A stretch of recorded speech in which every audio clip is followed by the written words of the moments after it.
Hey everyone, Steve the Amateur Historian, coming to you from the heart of Chinatown. And actually I'm heading westbound, getting a little bit more towards the western fringe of the Chinatown area, because I have another episode of Historic Murders from Portland, for you. I'm trying. You know, it's not too uncommon, especially in these olden days, for a husband to snap and kill his wife and maybe her lover when he discovers that she's taken another lover out of rage, jealousy, shame. It's kind of a commonly told story about the scorned husband who snaps, kills the wife and maybe the lover, or maybe just the lover, and what have you. But it's interesting when a case of pretty strong infidelity comes up and a murder takes place, but the overall motive is not the loss of your wife or getting your wife back, but it's something else. So as I approach my destination, let me lay the groundwork for you, because the genesis of all this begins nowhere near here. I'm on the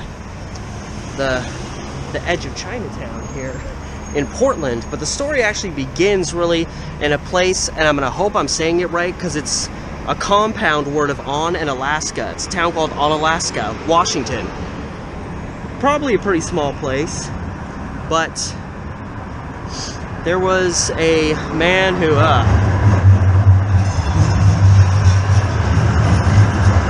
TriMet. Anyway. So, there was a family that lived in Onalaska, Washington. The Gramati or Gramati? God, it's loud out here.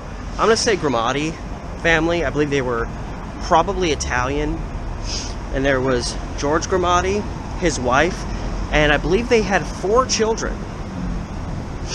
And George Gramati was pretty high up. He was like a railroad foreman there in town, and he was kind of one of the higher up guys, and he was in charge of hiring, firing, watching over other employees that got hired there.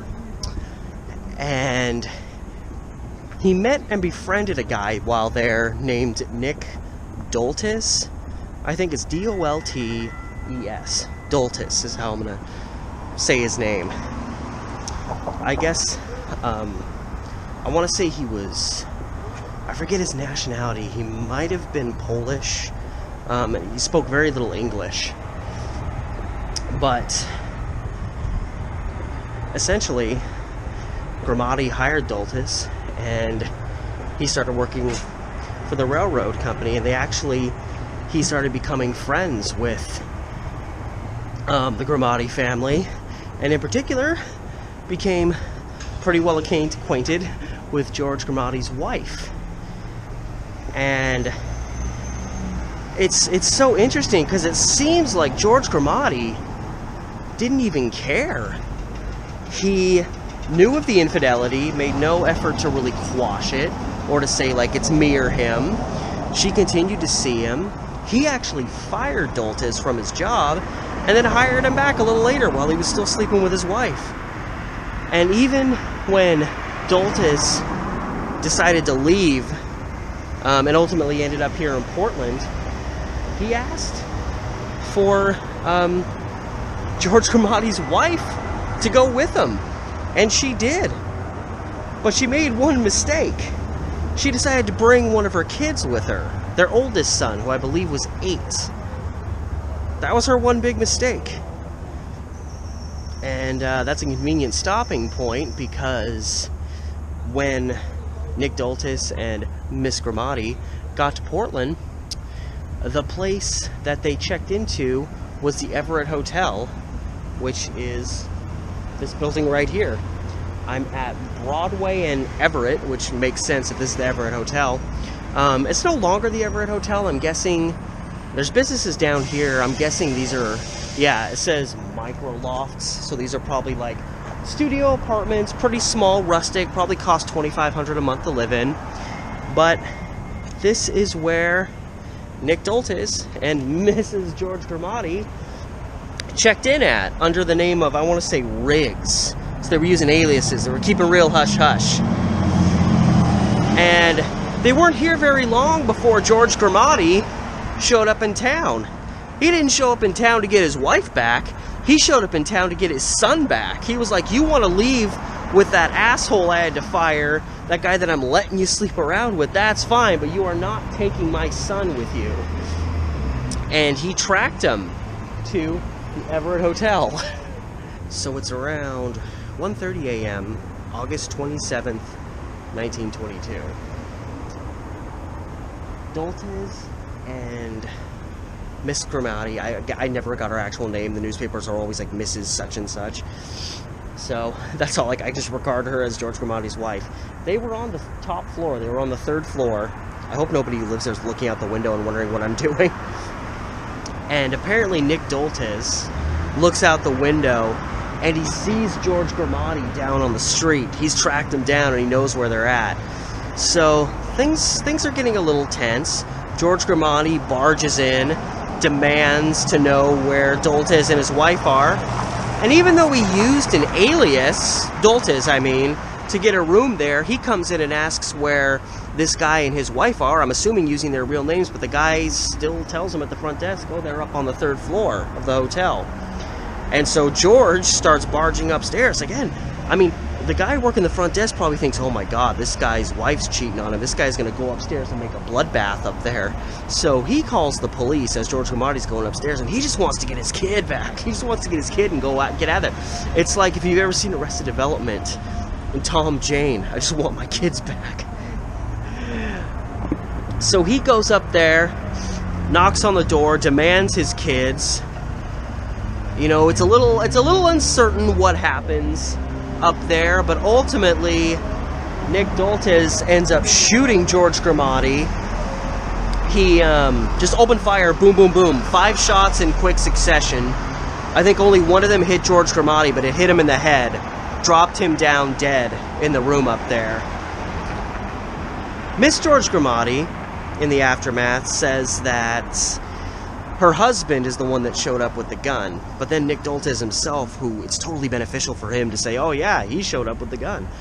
He admits that it was his gun, but that George Gramati came after him, there was a scuffle, and he had to shoot him to protect himself, self-defense. The classic, oh, I shot him out of self-defense, and yet I emptied my revolver on him. And so, as of today, and there's video surveillance here, but there's this really old staircase through this door here, which makes me think that's probably even, because that looks like a really old staircase, so I'm guessing even back in the 1920s, that was probably the main way you took to get upstairs. There's a few more entry doors down here, but I'm guessing this is probably the one you exited from, because these are like storefront doors. So, in the aftermath of the shooting, my projection is that Miss George Gramati and Nick Doltes exited out this door right behind me, and apparently the moment they got outside, because again, the guy that's working the front desk calls the police the moment he sees George Gramati going upstairs, so the police are already on their way as he's getting up to the 3rd floor, and when they walk out of the building, the police are already here. So they walk out, presumably this door, right into police custody. And that's how they were apprehended. So not exactly a thrilling conclusion to matters, but, I mean, what more do you need? You've got a shooter and scorned lover coming out here, and right up there, one of those rooms up there, there's a dead body. It's really tragic that when all is said and done, George Gramati's wife is the one that comes away more or less unscathed. I mean, her husband's dead. Her child has got to be traumatized because he just witnessed his father getting shot. That has to be at least somewhat traumatizing for an 8-year-old boy.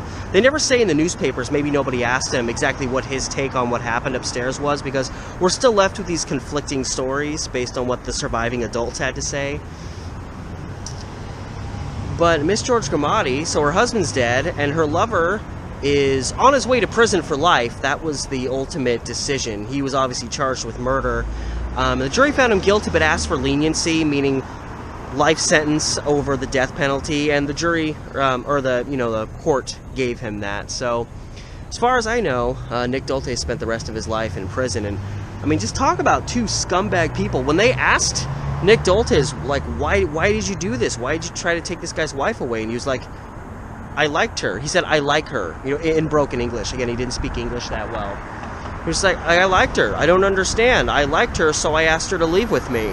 There was just no kind of concern over the fact that he was, like, breaking up a family. But at the same time, Miss George Gramati didn't really seem to care either. And here she is, the guy that she left with is going to prison, and her husband's dead.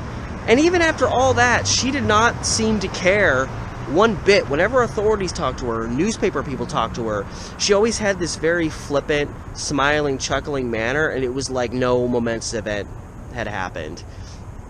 And it's so funny because she just up and left at the drop of a hat with this guy, took one of her kids but abandoned the other 3. I don't know what her plans were for. She was maybe just going to abandon them, or hope that eventually down the line she could get the other 3, or like, oh, I'll just take the oldest one and he'll just be my son and we'll live this out on the road. I don't know.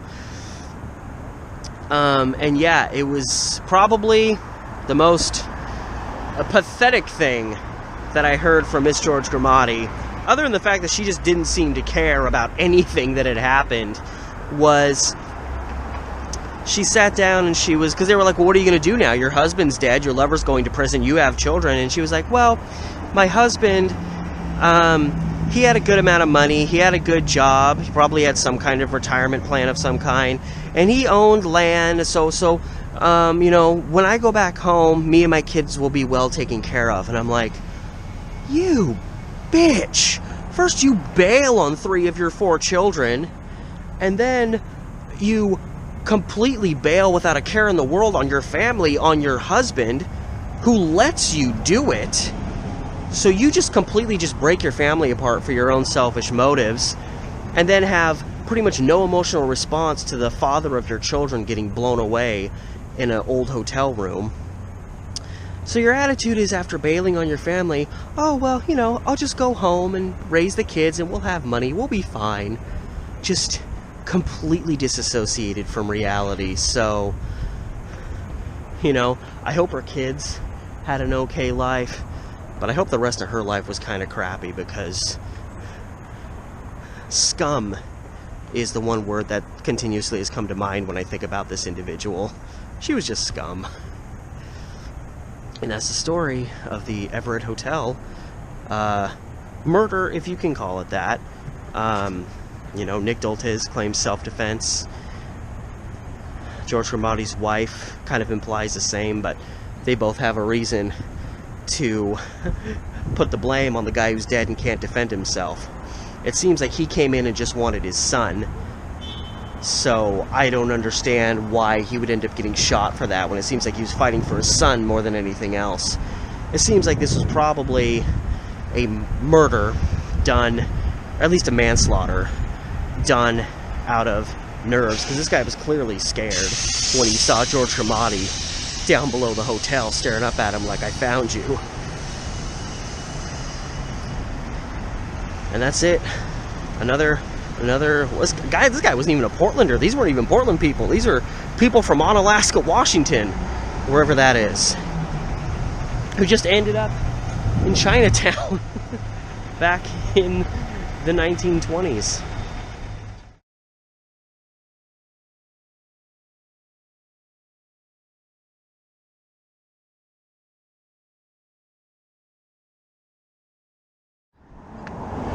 This here, everyone, is the Steel Bridge. And if you look, the Max lines, cars cross over it here. But if you look down here, you'll see railroad lines of various sorts come in. And the kind of under part of the bridge down here is mostly just rail lines going through there. And at one point in this city's history, there was a murderer hiding in the darkness of night down along these railway lines. His buddy shacked up trying to hide at Union Station over here. After a brutal murder following a succession of crazy events. The ground's shaking. It's shaking at my feet. This bridge really needs a lot of work done. But anyway, my story that I'm about to bring to you now doesn't start in Portland. It actually starts at Fort Lewis, quite a ways from here. We have two guys that are in the service, and they're staying on the base there. A guy named Houston Waters and John Tillman. Come November 11th, 1920, these guys are given 1 day leave from the base. 1 day. And these young pseudo-military men snatch up a couple automatic weapons from the base, and they leave. And they head out on a very lengthy road trip that took them way up into Washington, up to Olympia. Way north of here. And, you know, they had these weapons on them, and they ended up in Washington, and ultimately they ended up coming south and settling their asses in Portland. Now, mind you, they were only supposed to be on leave for 1 day. Then it gets to be November 17th, 1920. It's been 6 days. It's been almost a week. These guys are practically AWOL from their base. Or at least, you know, their whereabouts are kind of unknown, and they've supposed to have been back for several days now. But instead of being back at their base where they're supposed to be, they're meandering the city of Portland with automatic weapons.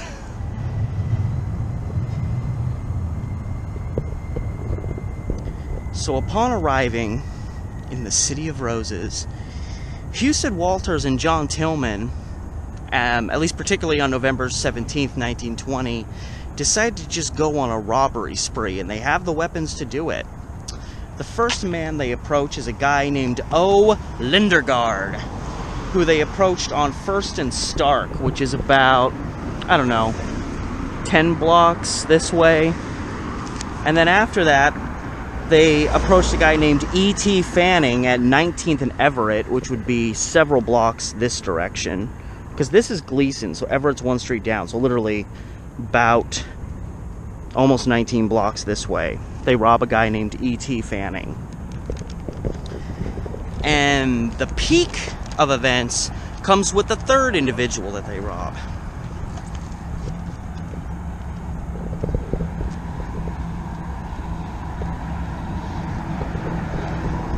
Bicyclist almost hit me. I freaking hate Portland bicyclists. They think they own the town. And you don't. You just got 2 wheels. What have I got? I've got a brain filled with historic knowledge. Anyway, what was I saying? Oh yeah, I was going to take you to the site of where the third robbery of the day happened for Walters and Tillman. We're now coming up to the intersection of Flanders, which is the crossing street, and 9th. This was the location of the third robbery of the day for Walters and Tillman. However, this one did not exactly go according to plan. The first guy they went to, they got a couple bucks off of. The second guy got a couple more bucks off of them. But at this intersection, they encountered a guy named, I think it was Byron Rife was his name. His last name was spelled R-I-F-F-E. If you know last names, you have a background in that, tell me, is it Rife? Is it Riffy? Riffey? I don't know. But anyway, Byron. We'll call him Byron. They approach him, accost him at gunpoint, and Byron is not gonna just lay down for these guys. He actually starts mouthing off to them, pisses, I think, Walters off. He seemed to be the more volatile of the two. And he went to hit Byron, and in the process of doing so, he hit him with the hand he was holding the gun in. The gun went off. So all of a sudden a gunshot goes off here at Flanders and 9th, and these guys that are, for the moment, kind of just sneaking up on people and being like, give me your money, come on, let's go, and then bailing. Now a gunshot's gone off, a bunch of people are going to hear it, they have to get out of Dodge, as they say. And so I can only, they either start running this way or they start running this way. They ultimately ended up a few blocks down in this direction. And they were coming from this direction anyway. I don't really know what their game plan was, but it seemed like they started down by the riverfront. They ended up several blocks back this way, and then they ended up here, and then ultimately ended up running off more in this direction. And so the third robbery doesn't quite go so swimmingly. You know, they managed to get a few bucks off the first guy, a few bucks off the second guy, but one of their weapons discharges with the third guy. So you've got gunshots happening in the area. Obviously, by the time the first victim gets, you know, pinched, or at least pinched by the guys with the guns, you know, authorities are starting to get calls, and they're having to start reporting to the situation. And so by the time police officers are responding and going out and looking for these guys, they've just, you know, they're probably in the process of taking care of this third robbery over on 9th and Flanders. So that's not far from where I am right now. So we have an officer, Jerome Palmer, and his partner. They're both about to go on their lunch break, Portland officers, when they get told there's guys in military fatigues. These guys were dumb enough to wear their military clothes, and they're, you know, robbing people left and right. And so they come to this general area. I think they were just a couple of blocks from here. This is 5th and Gleason. Not a great area. And they're just a couple of blocks from here. And they're like, you know, everybody else, they're looking out for a couple guys in military fatigues. They start over up on Broadway, and they make it about a block from here. And Jerome Palmer sees two guys in military fatigues, guys who fit the description, here at 5th and Gleason. So they start chasing him, and I know one of them like screamed out to them to stop. And when that happened, you know, they've drawn their guns. They're led to believe that these guys are armed and dangerous, and they're, you know, mugging people at gunpoint and stuff like that. So they scream out. John Tillman actually hesitates, but Houston Walters is not so humane. He starts running this direction. We're headed directly towards, this is 6th and Gleason. And the chase is on.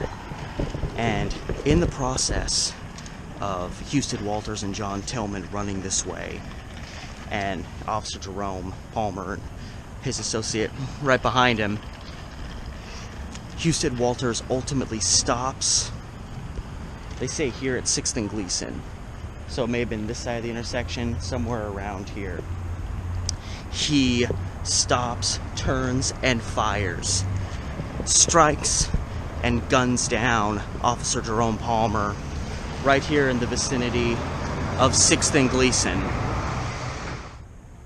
And so all hell kind of breaks loose at this intersection. This is actually, I'm surprised it's this quiet. This is usually a pretty loud area. Houston Walters and Tillman are coming this way. They turn, open fire, hit Jerome Palmer. He falls dead somewhere near this intersection.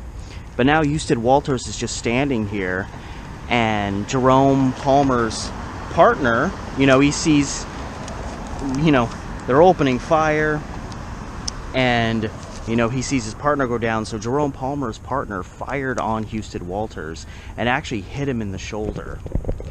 And, you know, it's total chaos. So Houston Walters and Tillman, they continue to book for it, and they actually escaped this area.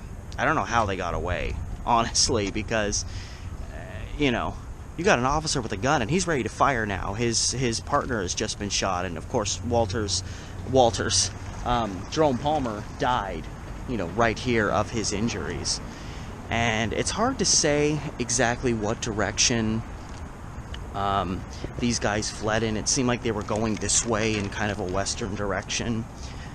But it's hard to say what happened after that, because ultimately both, even though they split up, Walters and Tillman both ended up ultimately kind of going back this direction, back east. And maybe they were trying to throw the police off their, you know, scent, so to speak. Interesting, I'm telling the story of a fallen Portland police officer from a century ago. There's a lot of police activity going on right over there. They were cuffing like 2 guys.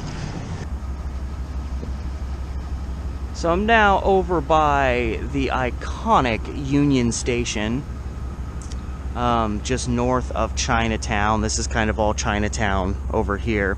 Right down here, this is 5th Avenue going that way.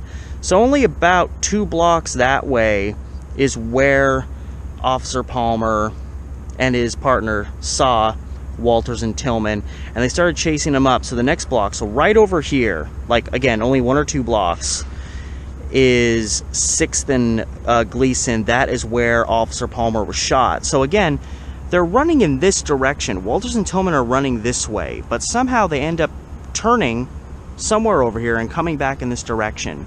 But again, they split up.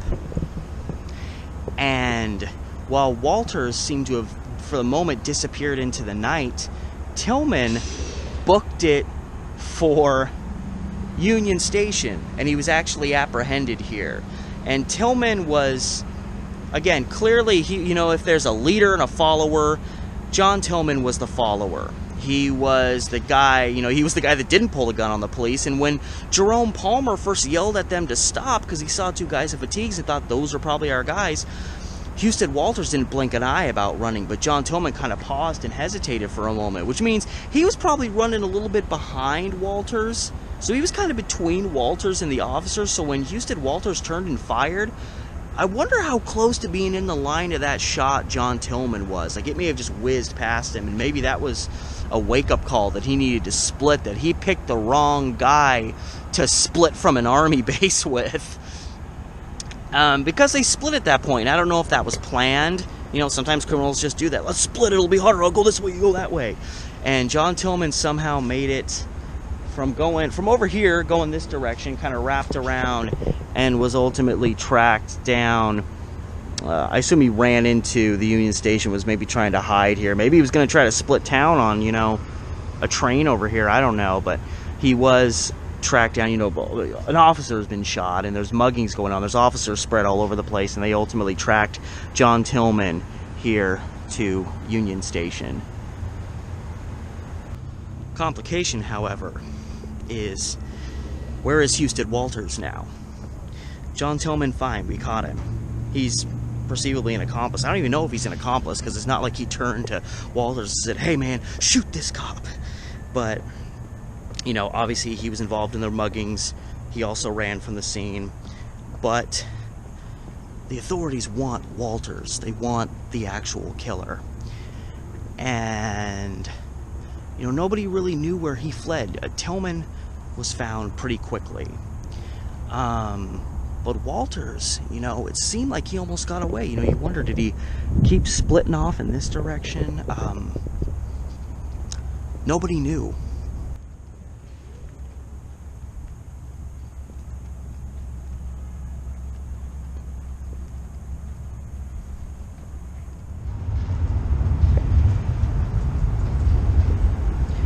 So approaching the steel bridge right here.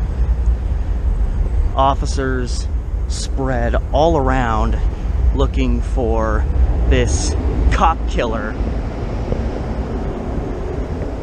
and they almost missed him. Now, obviously, this fencing separating me from the railroad tracks here wouldn't have been here back in 1920, but you can see the railroad lines come from over here. Oh my God, are we about to die? They come through and they go under here, and they go through the underside of the bridge. Now, this is dark as it is in daylight, but this murder happened at nighttime, or at least by this point in the aftermath, it was nighttime. And Houston Waters had crept off the street and was hiding near these, hiding behind one of these like metal support columns along the railroad. They say along the railroad portion of the bridge, and they say it was under the bridge, so logically, yes. So he was hiding somewhere in here, and it's all very dramatic. Houston Walters is hiding under here. He's got a gun on him, obviously, and he's trying to get away, and he's waiting. And an officer from over this direction starts approaching the bridge, and it's all dark. He can't see Houston Walters back here hiding with a gun. Like, this officer is good as dead. And then right in that moment, a train came around the corner and flashed that big beam of light on the front of it into this area, and it hit Houston Walters right on. He shined like an angel, and the officer that was approaching over here immediately pulled his gun, and Walters had no choice but to surrender. So unfortunately, one officer had to die, but one officer managed to escape by the skin of his teeth with that one train coming around the corner. And so Houston Walters was apprehended. He wasn't in good standing. He was wounded, and he actually had to be taken to the hospital before he could be taken downtown and charged with first-degree murder of a police officer. That wasn't going to go over well for him at all. And they actually had to do kind of a risky surgery to pull that bullet out of his shoulder, and there was actually some concern that he might die from, complications, maybe an infection, maybe just where it was. Maybe it was kind of getting in down here, maybe it was getting close to his lungs or something. But they managed to, as they say, yank that slug out his gam. Except it wasn't his gam, so that reference really didn't work in this situation. Oh. What timing? Get ourselves a train. Where's your lights, buddy? You need your lights on. You gotta have your lights on. How do you know someone isn't waiting under there with a gun? And so we find out when all is said and done that, the reason they were committing these robberies is they just wanted to get back to Fort Lewis with a little extra spending cash on them. And I'm like, really? You went and mugged a bunch of people just to have some... Like, you're several days back to the base. You're in trouble, guys. And you are running around mugging people because you want a little extra spending cash and get back to your army base. And, like, what are you going to spend your money on when you get back to your army base and you're just there? Like... I don't know. But these were young guys, It ultimately came out that John Tillman was only 17. He wasn't even a legal adult. And again, probably a kind of like unwilling participant in this whole thing. Again, Houston Walters was the alpha of these two. And it even came out that, Tillman was so not into what they were doing that when they had this encounter with Byron Riffy, again, whatever his name was, and when Houston Walters wasn't looking, he actually put the wallet back in, Rife Riffy, I don't know his name, he put his wallet back into his coat. He actually gave him his wallet back that they took from him. So this guy was obviously a kind of unwilling participant. He probably wanted to go out and have some fun. He obviously agreed to split from the military base for a while, but I mean, in the end, it seemed like he wasn't really into a lot of what they were doing, and so because of that, he ultimately was just, again, being underage, I think he just was essentially, deemed a juvenile, and he was made a ward of the court, and he was sent off to the boys' school in Salem until he turned 21. So his punishment wasn't horrible, but, he did get punished for his actions. He was pretty much just charged with robbery, and that was about it. But anyway, so finally, upon getting his surgery, getting to a position where he could actually be taken to court, he said Walters, because he apparently was just I don't know, he seems to be a pretty erratic guy. Definitely not someone I'd like to think about being a member of our military if he's going to go off half-cocked the way he did in downtown here. And he pled not guilty because I don't think this guy was... I don't even know if this guy had a real moral compass on him. And he pled not guilty to first-degree murder. And then apparently he had a total just freak-out meltdown come December. So it would have been December 1920 when he ultimately was convicted on first-degree murder. He apparently just went into a convulsing freak-out because some disgusting people are like that. Like, you think, here's a guy that just was pulling guns on random people without a second thought, shot an officer of the law who was justly pursuing him in cold blood on the streets of Portland, and the guy has the nerve to act like it's a horrible injustice against him that he gets convicted of the crime. I think this guy was just a nut. A total freaking nut. Now, Walters was ultimately given a stay of execution. You know, appeals upon appeals. He managed to get his case to go to the Supreme Court. Drew this thing out for literally years. I don't know how, when it was so abundantly clear what he was doing. When you're running away from someone, an officer of the law, after you've committed a series of crimes, and then you stop and you turn, you aim, you fire, and you gun that person down on the street, that's pretty intentional. So I really don't know how this guy was able to draw this out for so long. Maybe he just had good lawyers. I don't know. But finally, his sentence was upheld after appeal after appeal, after going to the state Supreme Court. And finally, in March 1923, again, you know, it's like almost 3 years later, Husted Walters was actually executed for that crime. So it took a while. He managed to add a few years to his life, but in the end it was all for naught. He just, you know, and I almost wonder, like, if this was somebody else, if this was a random person, maybe this was even another person who was just a criminal in the city, and they were chasing him for whatever reason. You know, Walters mugged him, and then he got pissed and chased after him and gunned him down. Would all these appeals have worked, even though it would have also been shooting in cold blood? You know, was it the fact that it was an officer of the law that helped things stick? Probably. Who knows? But that is that story. Story of the murder of Portland officer Jerome Palmer. And as a result of this wild week that a couple of renegade military men chose to go on.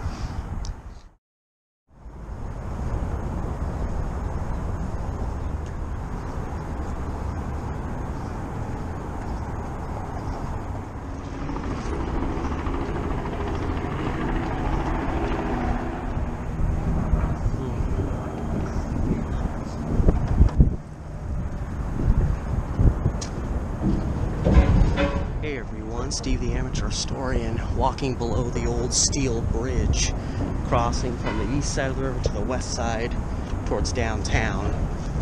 I wanted to go this way because I keep forgetting that this is a way to cross the river under the bridge here, but I also wanted to get to the vicinity of 3rd and Gleason, and the steel bridge is essentially Gleason crossing into the city, so 3rd and Gleason is like right up here.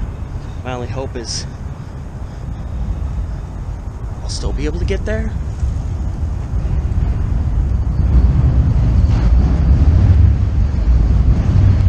So, yeah, Gleason, yeah, 3rd and Gleason's like right over there. I think I can make it.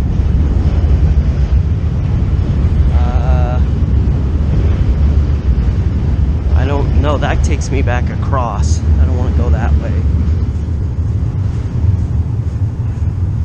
Huh. Part of Portland I don't see very often.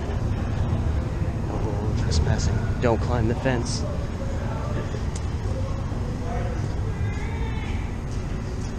What the hell is happening? Okay, well that worked out. Okay, wait a minute. How do I... Oh, wait. No? Yes? I'm so close to where I want to be. Splendid. Alright, so I'm at first. This is theoretically first in Gleason, even though Gleason's up there. Doesn't really start again till over there. Alright.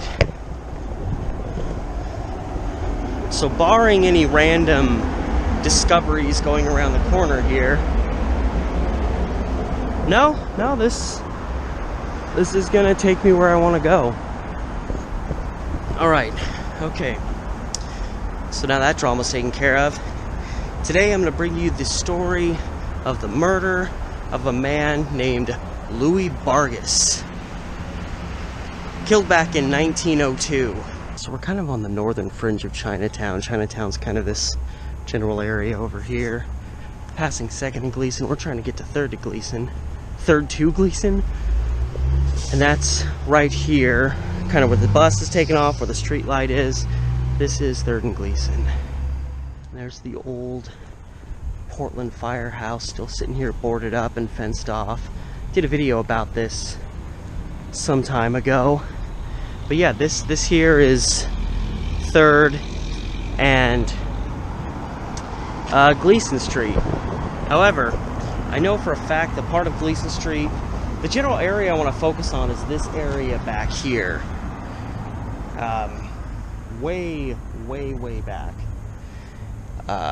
Some of the earliest pictures of Portland, pictures from like the 1890s, and it's a pre-1900. If you'll see pictures along the waterfront, right up there, you'll see the Willamette Iron Works. It was a massive facility, lots of buildings, and it took up just all this. I mean, think about it. It stretched from the river all the way back here. Pretty much covered 3 blocks of land.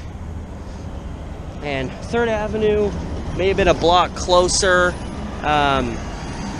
but for all intents and purposes, 3rd and Gleason was regarded essentially as, I guess, the entry point to the big old ironworks that were right over here, because that is the address given in relation to June 20th, 1902. I don't know if it was in a building or just in a space between buildings, but the body of Louis Vargas was discovered on the grounds of the Willamette Ironworks general facility here. He didn't work here. You know, initially when he was found, people didn't know why he would be here. He was found to have been beat in the head, and that was initially deemed the cause of death. And I want to say, in the end, they still deemed it was, you know, trauma to the head that killed him. However, after Vargas's body was discovered in this general area, again, we're talking a couple square blocks. So I don't know if it was closer to the river, if it was, you know, maybe it was found closer to this area, and that's why they deemed 3rd and Gleason as where he was found. But it was also noted, after they noted the trauma that he suffered to his head, which seemed pretty quick, oh, that's what killed him, they noticed discoloration on his neck. So they started theorizing that maybe he was strangled to death after he was beaten. Somewhere in this big old area. So essentially what happened was a Charles Wagner, who did work here, showed up for work. It was pretty early. It was like 7 a.m. on June 20th. Found Louis Vargas dead on these grounds, and immediately, obviously, contacted the police. And you know, it was one of those cases that the body had been just kind of obviously beaten and then just kind of stuffed in with some boxes, very hastily hidden away. Like whoever did it either didn't intend on killing someone or just wasn't very skilled in that enterprise and didn't, you know, once he did it, he kind of panicked and didn't really know what to do after that. Whatever the case, it was very hastily done, so it was easy to uncover. And here's something interesting, I mean fairly common. for the time. If somebody turned up dead and the police didn't really have a lot to go on, there was almost always an inference that it was probably just some random black person or some random Chinese person in the city that did it. That was really, that was like the fallback, which, I mean, that was unfortunately pretty standard all over the country at that time. And there was actually an early article, like right after, within 24 hours of Louis Vargas being discovered dead, and the police not actually having any leads as of yet. And the newspaper would report that the police suspected a black man, it's not what it says, that's me paraphrasing what it actually said in the article, who had a bad reputation in the North End and are searching for him. Considering this was in one of the first articles posted about the crime, where, intermingled in this, they're saying, we don't know what happened, we don't know who did it. Things like that get peppered into news stories, and you start to think, like, okay, so are they like setting the stage for when they just find a random person to take the fall for this crime? I don't know. I said you look around, all these buildings here there's either a parking lot or fairly new buildings. The Oregon Department of Transportation building. This building is definitely very new. Like, yeah, a lot of stuff in this area is not super old, and this was all the Willamette Iron Works back in the day. It was huge. And fairly conveniently for law enforcement, one of the first big leads they got was a guy named G. Paulson, who said the night before Vargas's body was found in this vicinity, over there, back there, somewhere in this area. He said that it was late evening the night before, so probably within hours of Vargas turning up dead. And he was at a saloon. I can only assume a saloon in this area. I mean, they were scattered all over Portland like chickenpox back in the day. And he said that he saw Vargas in that saloon. Again, this is probably just a couple hours before his passing. And he was with a black man. And they were apparently drinking together and hanging out. People in the saloon, in addition to this Paulson guy, said they noticed, they said they had the impression that Vargas had a lot of money on him. Maybe he was buying drinks for people, I don't know. And he had a gold watch on him that I guess wasn't on him when he was discovered. I swear, every single person who lived in Portland who owned a gold watch back in these days turned up dead somewhere. So many cases where people turn up dead. They're like, so-and-so had a gold watch on him that wasn't on them when they were found. Just, if you lived back in the day, don't have a gold watch. That's the moral of all this stuff. But the fact of the matter is, we now have somebody who is seen with Vargas. And they quickly came to the conclusion that it was an individual, I don't know what his first name is. They refer to him as A. Gladysy. At least that's how I'm assuming the name is pronounced, because I have to pull it back up. It's a very interesting spelling for his last name. A. Gladysy. Gladissee. Gladysy. I'm assuming that's how his name was pronounced. So he came under fire pretty quick. And something that didn't benefit him, because you're thinking, like, okay, they post in the newspaper that they think it's a black guy, and then afterward they get a lead from a guy who says, oh, this Vargas guy was leaving with someone of that race, and then immediately they latch on to that. So you'd think, like, is this what's going on here? Is this real, or are they just fabricating things so they can resolve a case of some kind? Well, in Gladysy's case, something that didn't benefit him was, this is probably where the Willamette Ironworks ended as far as going this direction, which I'm walking south now. So this would have been kind of the ending of the Willamette Ironworks. This is, the general vicinity with where Louis Vargas's body was found. Well, at the time of his death, A. Gladysy was living at, or at least staying, I don't know if he was living, but he was at least staying at First and Flanders, which First and Flanders is this intersection right here. So he was literally staying at a place, it was called the Clarendon House, was the name given in the papers. So I'm assuming it was probably, these streets used to go all the way through to the river before, the freeway on-ramps and, well, Max lines came through here. These streets used to go straight through to the river. But yeah, this would have been First and Flanders. So Willamette Ironworks is all here, and then somewhere over here is the Clarendon House, where A. Gladysee is living. So he lived right next to where the crime happened, and he at least matches the race, I guess, of this individual, because it seems like this Paulson character, like he said, he saw Vargas leave with a black man, but didn't know who he was, so it's still an unnamed guy. Gladysee lives close by, and they bring him in, they charge him, and you know, you're still thinking, like, they're bending this guy over a barrel. Like, what do they really have here? And then this jailhouse snitch comes out. Says, you know, pretty much right after Gladysee got put in jail, he shared a cell with this snitch, and almost right away he immediately admitted to the murder, he admitted to this, he admitted to that, and you're thinking, okay, well, this guy's a jailhouse snitch. How can you believe anything this guy says? But one detail that he gave, what is happening? Every type of vehicle in the... There's...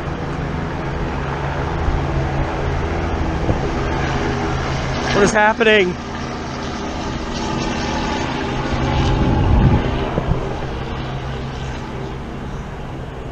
I can't focus. Anyway, a key thing, though, that this jailhouse snitch said was that Gladysee had taken Vargas's gold watch that I referenced earlier. He had a gold watch. When he was found dead, the watch was gone. He said that Gladysee had stolen the watch, and that Gladysee admitted to him that when the heat was on, I think the police probably came and arrested him at the house he was staying at. He said that, you know, to keep from looking suspicious, he ripped the kind of shirt portion of his, or the arm portion of his shirt off, wrapped the gold watch in it, and then reached out the window of his room and kind of tossed it up onto the roof of the Clarendon house to try to hide the watch. He said that Gladysee admitted to doing this, so you think, well, that's a very definitive detail in this case, so if it's true, there should be a watch sitting up on top of the roof of the house. Authorities flock to this area, to the Clarendon house, find Gladysee's room, stick their heads out, look up onto the roof, and lo and behold, they find a piece of shirt up there that they pull down, and they discover there's a gold watch wrapped up in it. So, rare instance where you got a jailhouse snitch who either was a clairvoyant or was just telling the truth at the end of the day. So the murder, again, that happened, the Willamette Iron Works over here back in somewhat late June of 1902. By November 1902, Gladysee goes on trial. He's found guilty of manslaughter in the killing of Vargas. His argument, which they probably couldn't fully break, was that it was intended to be a robbery that turned into an accidental murder, and therefore it wasn't first-degree murder, it wasn't second-degree murder. So he was found guilty of manslaughter and given 15 years in prison. And, you know, when all is said and done, the biggest piece that they really have against A. Gladysee as being the killer of Louis Vargas is this watch that's found. You have a jailhouse snitch that says he, you know, wrapped this gold watch in a piece of his shirt and threw it on his roof. Well, Portland police, especially back in the day, had an extensive history of frame-ups, altering of evidence. I'm not saying this is what happened, but I'm saying when that's the biggest piece you have to go on, you could easily find out where Gladysee lived. You could easily... You don't even have to put a watch up on the roof. You can say the police found one, and if you have a piece of shirt and a piece of watch that you say, hey, this is all matches to him, it's a cinch. You've got him. And then you get a jailhouse snitch to say he did it. Now you have a reason to explain why the police went and searched on the roof of all places in relation to where this guy was living. That really, in the end, is the one thing that really tied him to the crime. I don't know if Gladysee ever openly... It doesn't seem like he ever openly actually admitted to it, except this jailhouse snitch guy seems to be the only guy that said, yeah, no, he admitted he did it. I don't think he admitted it in court. Nothing in the newspapers I read said that he openly admitted to it. And I'm thinking, okay, so they're bending this guy, you know, if they're so certain that this guy did what he did, and he's, you know, he's not even a white guy, you'd think they would have just found him guilty of first-degree murder. Like, it's just, the circumstances are very odd to lead. It seems like, you know, if things really did go the way that they say they went, it seems very interesting that they didn't get him on a harder charge. And then what's of further interest is most cases I've seen wherein it's been white people in these old news stories that got charged. Maybe they were going to get charged with first-degree murder, second-degree murder, ultimately just got found guilty of manslaughter. They'd get like 3 to 5 years, maybe 10 years in the worst case, but A. Gladysy gets 15 years. And I think that's just, you know, the racial aspect of the city at the time. You know, if it's a white guy, we'll give him a little bit less. So, I don't know, I question very much the validity of the conclusions that were reached on this case. I really do. Things about it just bother me, and, you know, kind of that the only thing that they were able to really use to convict this guy was this gold watch found on his roof. That, especially back then, the police could have just said, oh yeah, we found a watch on the roof and this jailhouse snitch said it happened. Very easy to fake. And unfortunately, very common with what the Portland police were. You know, they did a lot worse back in the day. So I don't know. Maybe he did it, but I'm not fully convinced. And there was actually another African-American gentleman by the name of Jackson who also apparently, I don't know if he lived in the area, but I guess he was just a known person to be in that area. And there was a witness who was in the vicinity of the Willamette Ironworks, really close to when these murders happened. And he said he saw a black man near the Willamette Ironworks, but when he was asked about who it might have been, he said it was this. He said that the guy he saw looked more like this Jackson guy than Gladysy. But you'd think, okay, they're both black men. If they had more evidence to put on this Jackson guy, why didn't they do it? And if they didn't, then that makes it seem more realistic that Gladysy was the guy that did it. There's still, God, it's loud over here. There's still going to be lingering questions about this crime, at least in my head. And that's where it kind of has to linger for right now.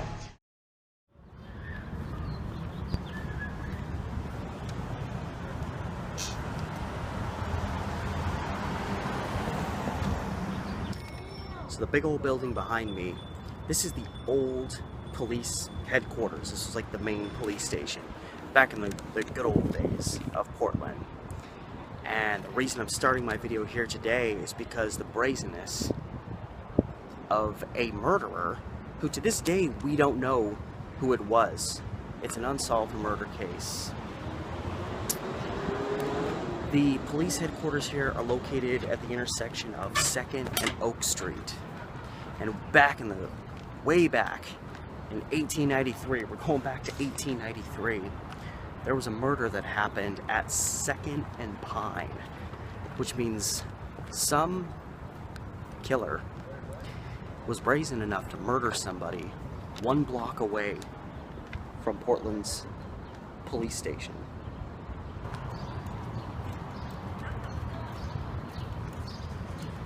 Alright, so back here, back half of the building, that's the old police headquarters. And as far as the articles I've seen, all the articles I could find on this case, and there aren't many, all are from November 11th, 1893. Because the crime happened on the evening of November 10th. And it actually happened, reportedly, as I understand it, right in front of where this building now stands. This is the Hazeltine building. I don't remember if it was here in 1893. I know it's a very old building. I know the construction date is on it. But it was right in this vicinity where this crime happened. And there's an old lamp post here, which is perfect for this story. You know, I was mentioning the brazenness of a criminal who would murder someone only a block from the police station. The body of this woman was discovered at the base of an old light post. Or, it would have been an old light post now. I shouldn't say it was old back then.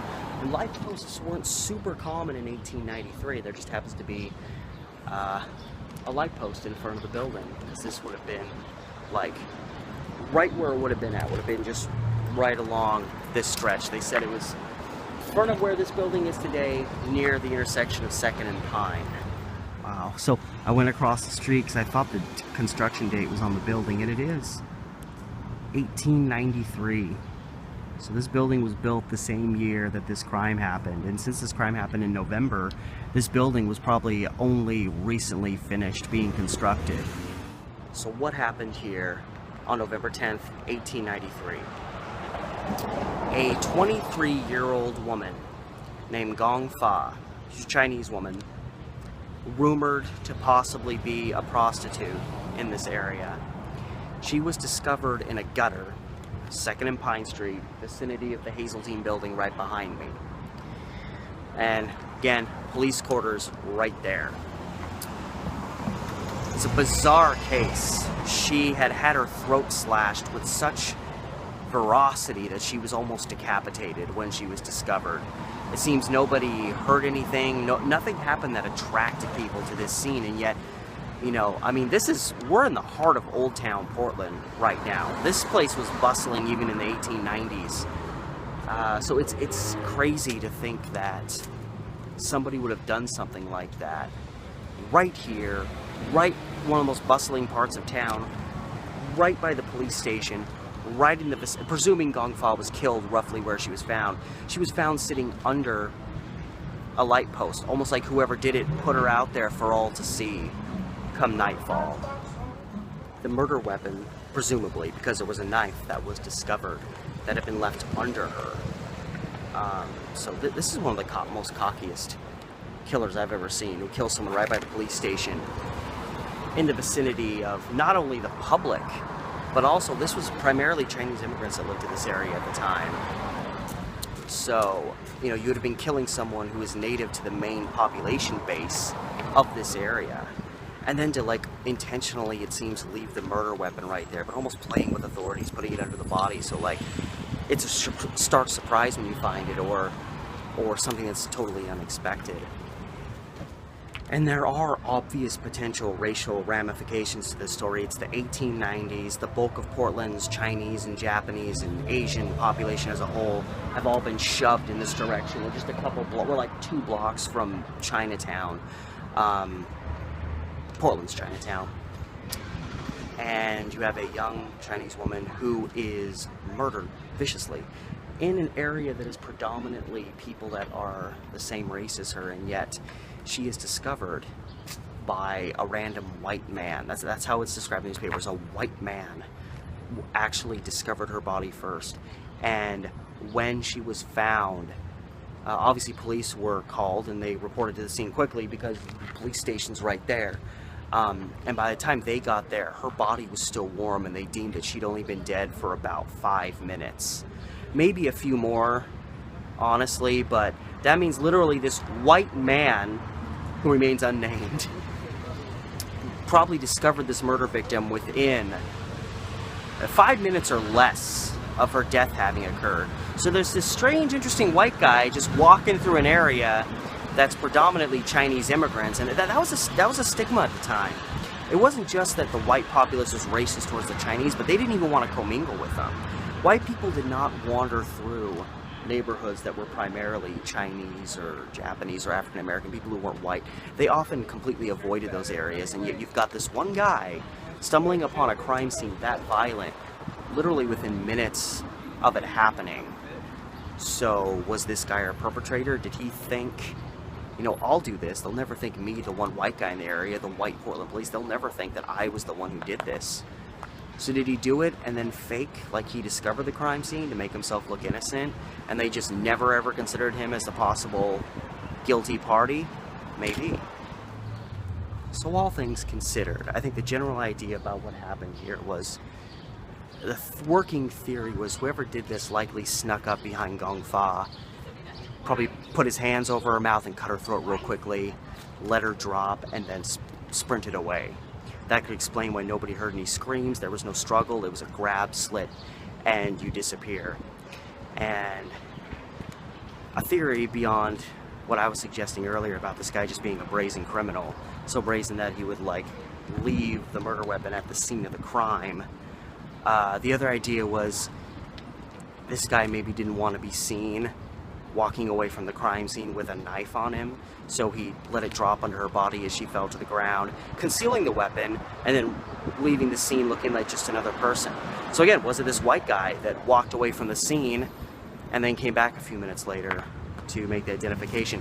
And yet it's just so strange that this 1 in a million white guy, when there's all these Chinese immigrants around, he's the one that would find the body first and not a local to this area.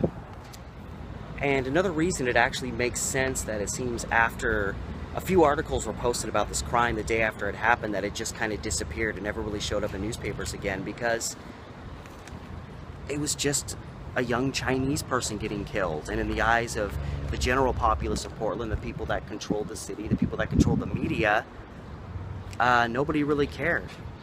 And for reasons that shouldn't be mysterious, the Chinese immigrant population around here didn't trust the police, which were predominantly white guys that in turn didn't really care about them. So, you know, I found no information suggesting any actual suspects. The one that I'm the most suspicious about is this white guy that found the body, who I guarantee never came under suspicion.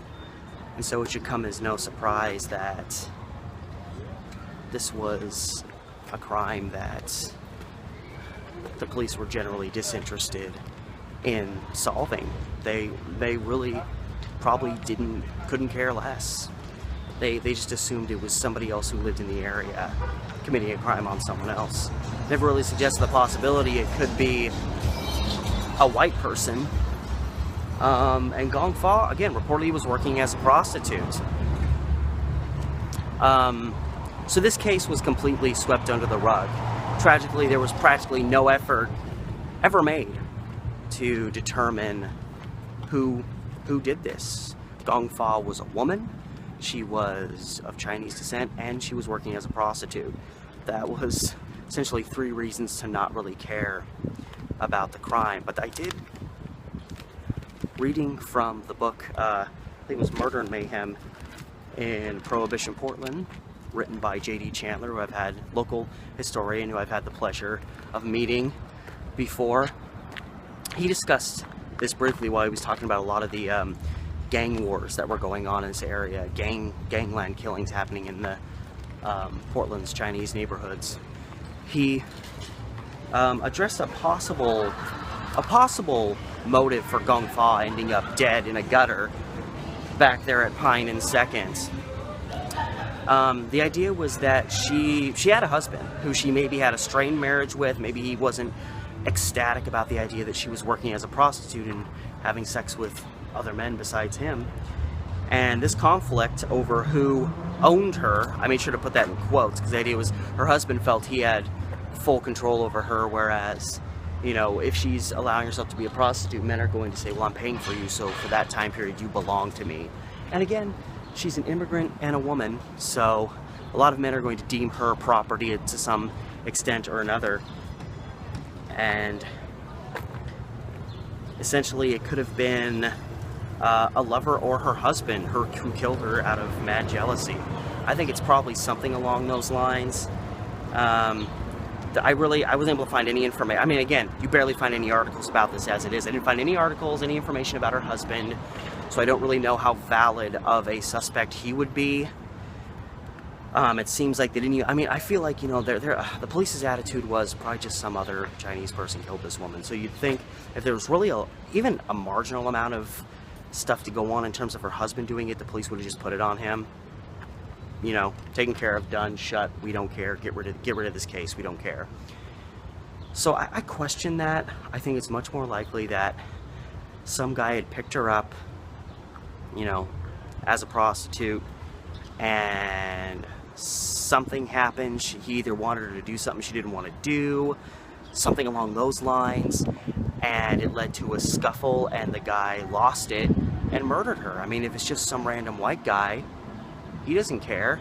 And if he's a white man who feels like he controls this woman who's also a Chinese immigrant, and we have no respect for them anyway in Portland during that time, he probably felt like she was a piece of property, and therefore if he attacked her and cut her throat and ran away, I totally see a man doing something like that to a woman like Gong Fa at that time.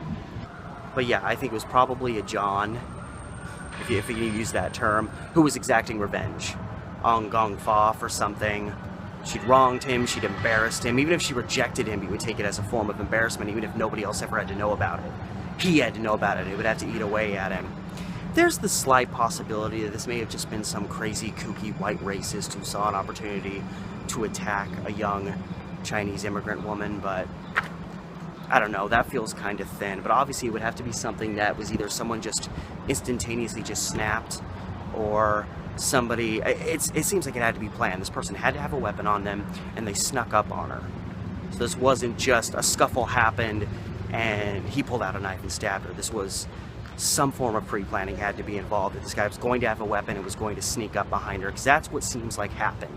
She didn't scream, there was no signs of a struggle, it seemed real quick. So that's my theory about what happened.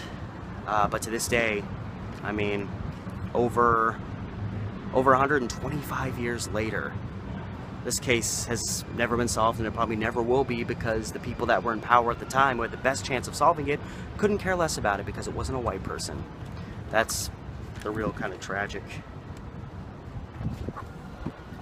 overall tragic element to the story.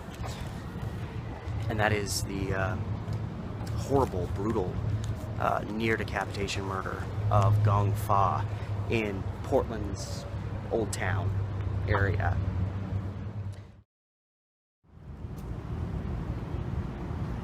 So there was an actress who moved to Portland from Seattle. I don't know if it was a permanent relocation or what, or if she was just temporarily here doing her actressing, if that is a word.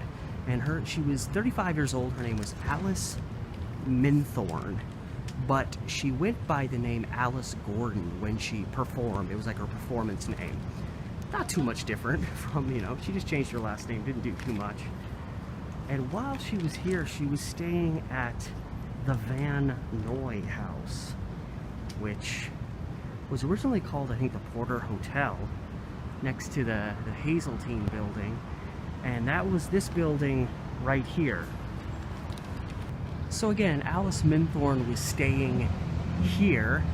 She checked out a room. She would have gone in through these doors right here, and oh yeah, there's an old, I can't make it out very well, but there's an old sign that says Porter Hotel in there. It's original to the building, and I can even see the stairs going up. That's awesome. That's, Alice Minthorn would have been utilizing that, because she would have had a room here on the second or third floors. I'm not exactly sure. They said that a guy in the room next to her was in room 28, I believe. So 28 makes me think she was probably on the second floor of this building. And on March 23rd, 1906, she had a visitor. In fact, she'd had a visitor pretty much all through the night.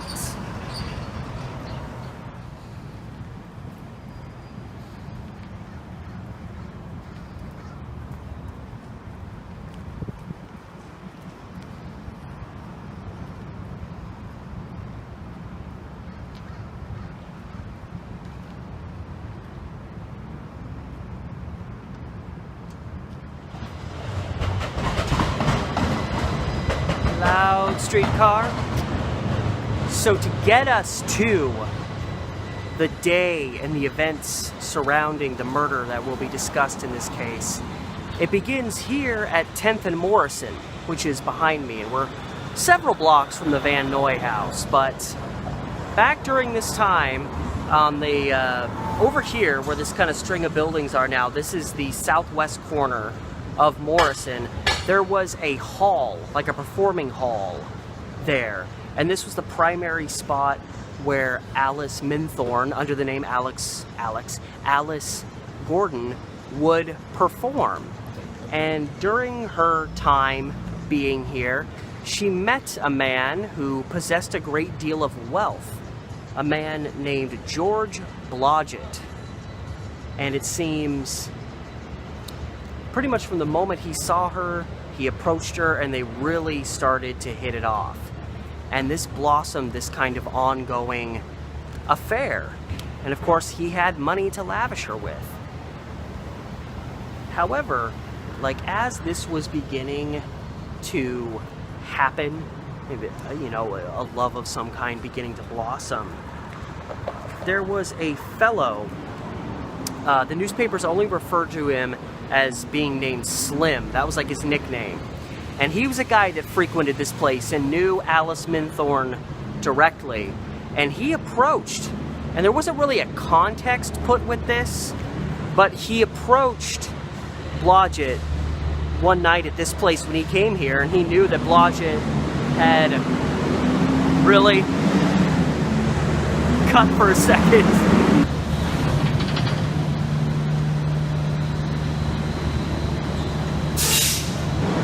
Get out of here.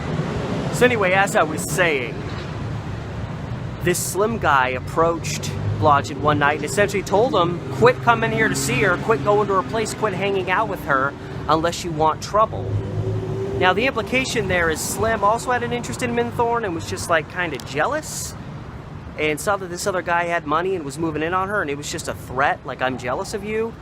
Or it may have had other connotations, I really don't know.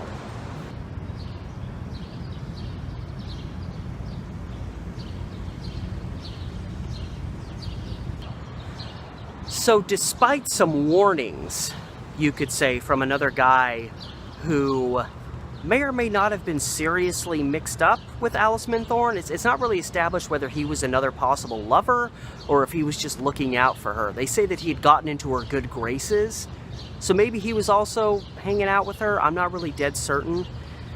And even after that, Blodgett got really pissed because he was a really jealous sort, but he refused to stop seeing Alice Minthorn.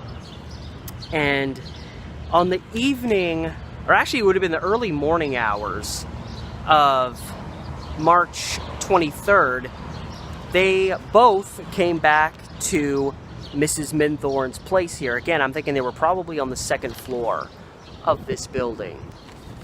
And what had happened was Blodgett had just gone back to the hall where she usually performed, and she did her thing, and he just kind of waited out that performance, and in the aftermath of that, approached her and kind of pressured her into going out to dinner with him, which she did, and they ultimately ended up back here together.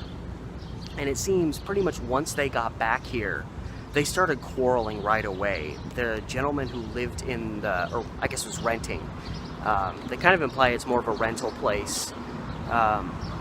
It was called a rooming house, but I want to feel like it was more of a hotel back here. And according to him, around 2 a.m., March 23rd, he started hearing quarreling going on in the room next to him, which was Minthorn's room, and it was her and Blodgett having some sort of an argument. And this argument went on for hours. It went on till sunrise before, it seems, for whatever reason, George Blodgett actually left. But then he came back a little bit later. Yeah, Blodgett came back around noon to the Van Noy. Minthorn was still here. And they proceeded to begin quarreling again. But they quarreled for a short while, and a little while before 1 p.m., Minthorn left the building. Out on the sidewalk, she left for a brief period of time and went off somewhere. And Blodgett did the same. He briefly left the Van Noy here, but it wasn't too long before he was back. I mean, around 1 p.m., both he and Minthorn were back in the building. So it's like he was just constantly either there with her, and if she left, he left, but the moment she came back, he was right there. He was just like channeling her every move. Now, I want to make a point here. Now, the presumption that was being put forward, I would presume it was being put forward by Blodgett himself since he survived all of this. The idea was he started seeing Alice Minthorn on a regular basis, and that it became more and more clear to him that she was only staying with him and hanging out with him because he had a lot of money to throw around. And he did. He had a lot of money. And the implication is that once he, quote, ran out of money, that was when she decided she didn't want to be around him anymore. So the notion is that she was using him for money, and he had deep feelings for her, which is why he lavished her with goods and spent money on her.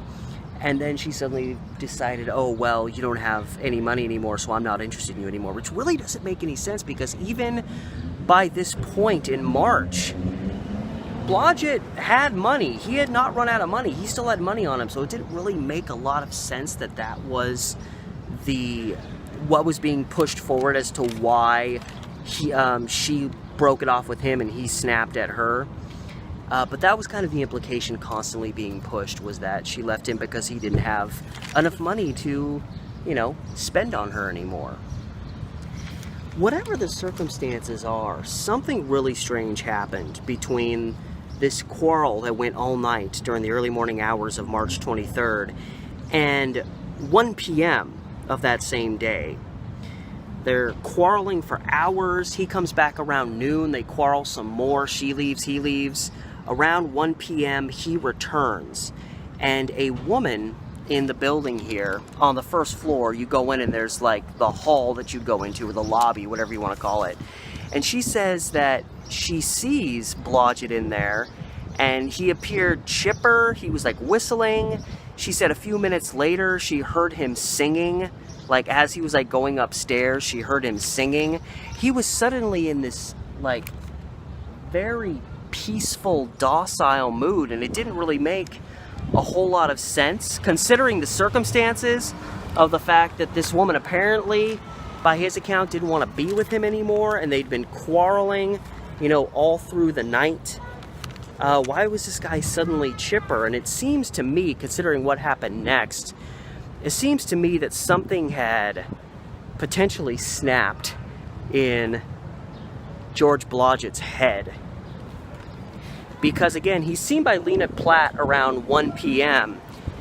and at 1:10, he is back up in Alice Minthorn, back up in her room with her. And within a couple of minutes of when Platt hears him upstairs singing, and apparently in a very docile mood, everybody in the building here hears gunshots. And as it was described, Blodgett gets back into Minthorn's room with her, and all is calm.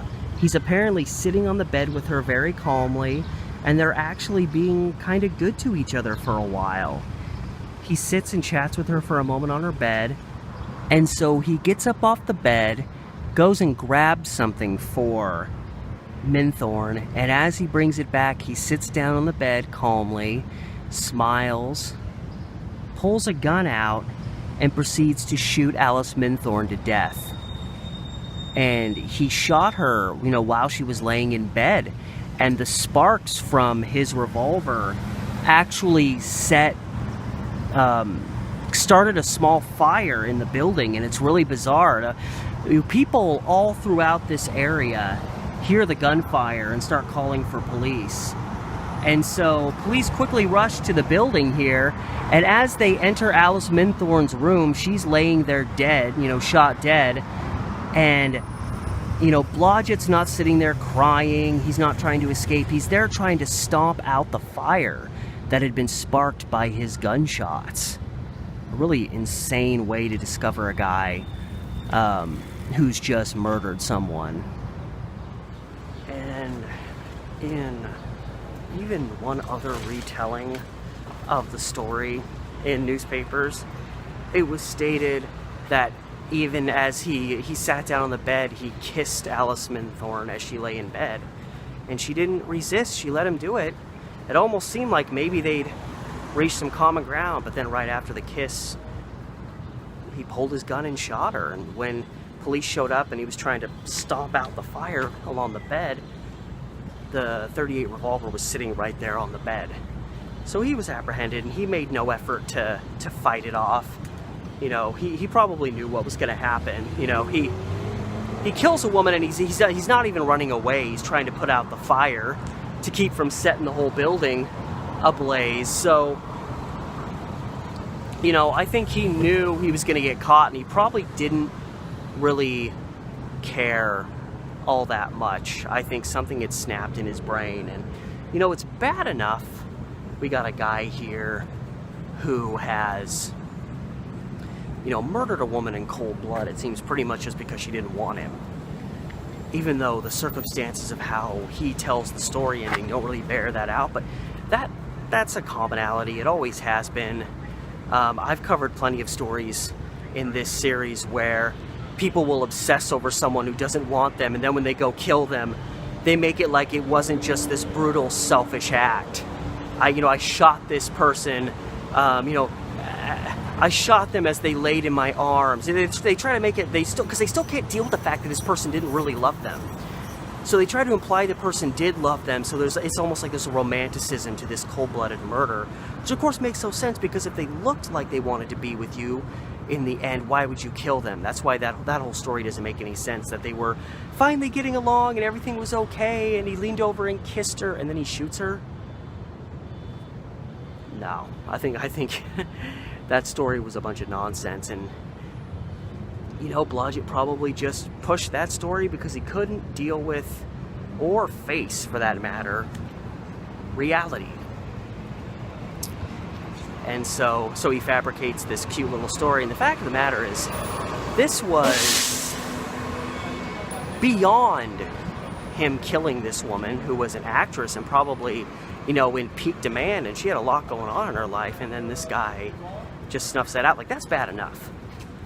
But Blodgett's backstory was, he pretty much, because again, remember, he had money to throw around, and he had a family, I think, in Montana, and he literally just up and abandoned his wife and kids. He had a family, and he completely up and abandoned them, and pretty much started going all over the country, just, trying to hook up with random women that he stumbled upon, because he had money to throw at him.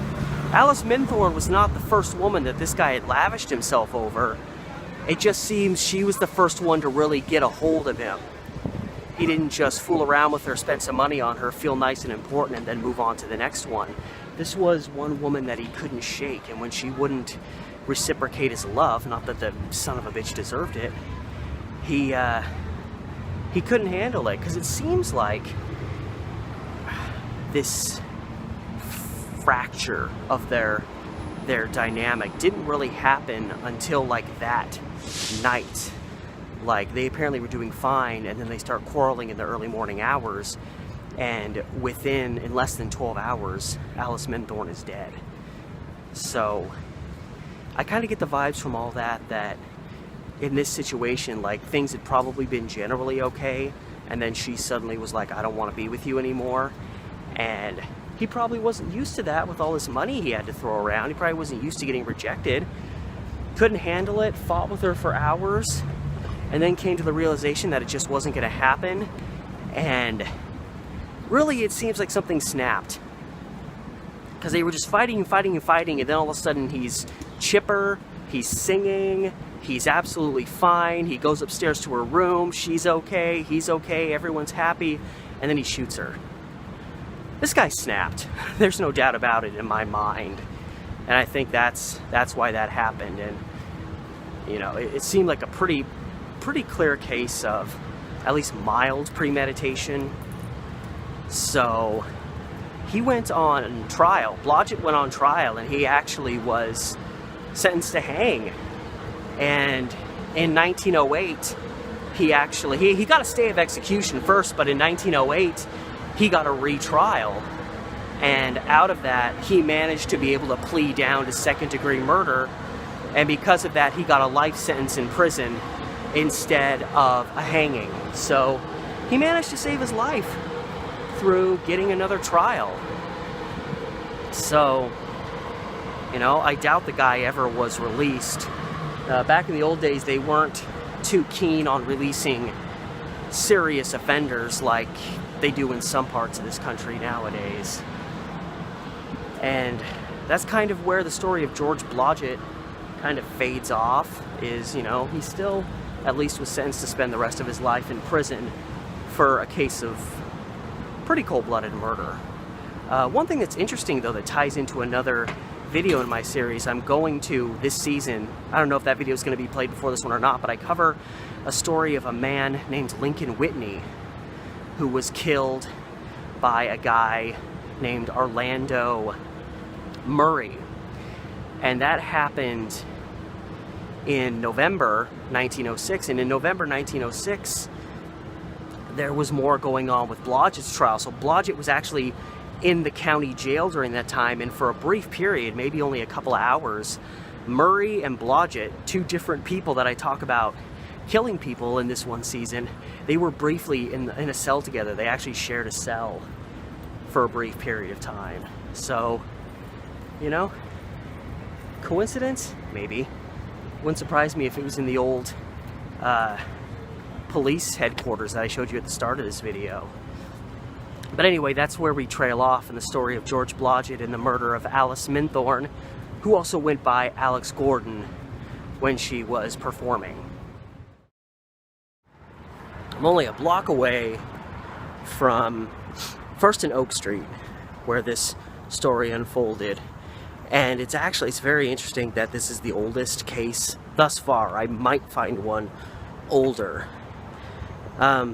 But to this point, this is the oldest case that I'm addressing on this series so far. And what makes that interesting is it took place in an area where some of Portland's oldest still standing commercial structures are.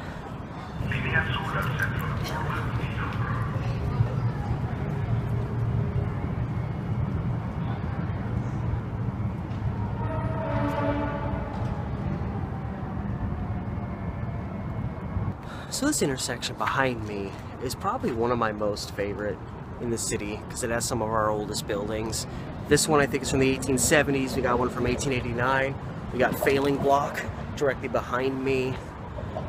And right on the other side of this building, we have, I think, is it the Feckheimer and White building, or is that the other one around the corner? I can't remember. But anyway, it is of interest. This story is from the 1870s. I'm pretty sure this building is from the 1870s. And then this three-story structure right here next to it is the second oldest commercial structure still standing in Portland, which if you're on the East Coast, that's probably not super impressive. But for the West Coast Portland, this building was built in 1859. And my story begins June 13th, 1874. So even by then, this building would have been 15 years old. And then right next to it is the Halleck Macmillan building, which they're actually finally doing a lot of construction on to make it look like it did in its old cast iron days. You can actually see the walls cut out in the corner. This building was built in 1857, Portland's oldest commercial structure, still standing, although it's been altered incredibly over the years. But whatever the circumstances, this case from the summer of 1874 took place near this intersection of First and Oak, and it implied that it was on this side, so it was somewhere on the northeast part of this intersection, which potentially means it could have been in this old building here. It would have been standing. Again, I want to say this one was built in the 1870s, but I don't know if it was built in 1874. So it's a hot summer night, 1874. A guy named Robert Gibbons, who appears to be a little bit of a criminal loose cannon, wanders into a saloon that is either this building right here or whatever was here before this building, if this was built post 1874, or maybe this one down here. It was one of them, or something that predated this one. I'm killing time because I can't talk.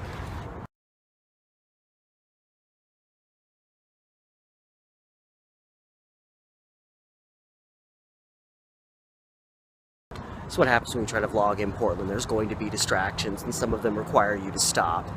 But anyway, there was a place called the Cozy, I think is what it was called, the Cozy Saloon, that was located right across the street here. And this guy, Robert Gibbons, goes in, and he apparently, ultimately, ends up pretty slobbering drunk, and he goes out into like the backyard, or like I guess there's like a space behind the building where you can just go out and hang out. And before you know it, gunshots start going off, and a woman who was out back in the same vicinity where Gibbons was comes running in from the back, and it's like all hell breaks loose, and there is an officer within this vicinity, close enough to where he heard the gunfire and was able to respond. And that officer's name was Charles Shop, as I believe I mentioned in my intro. So he rushes to the scene of the gunfire and screams and whatnot. Just another evening in 1870s Portland, a shootout at a saloon. And you want to talk about a pretty badass officer of the law. It's 1874. Police tactics are probably fairly primitive, at least in comparison to other times. We got Robert Gibbons comes out.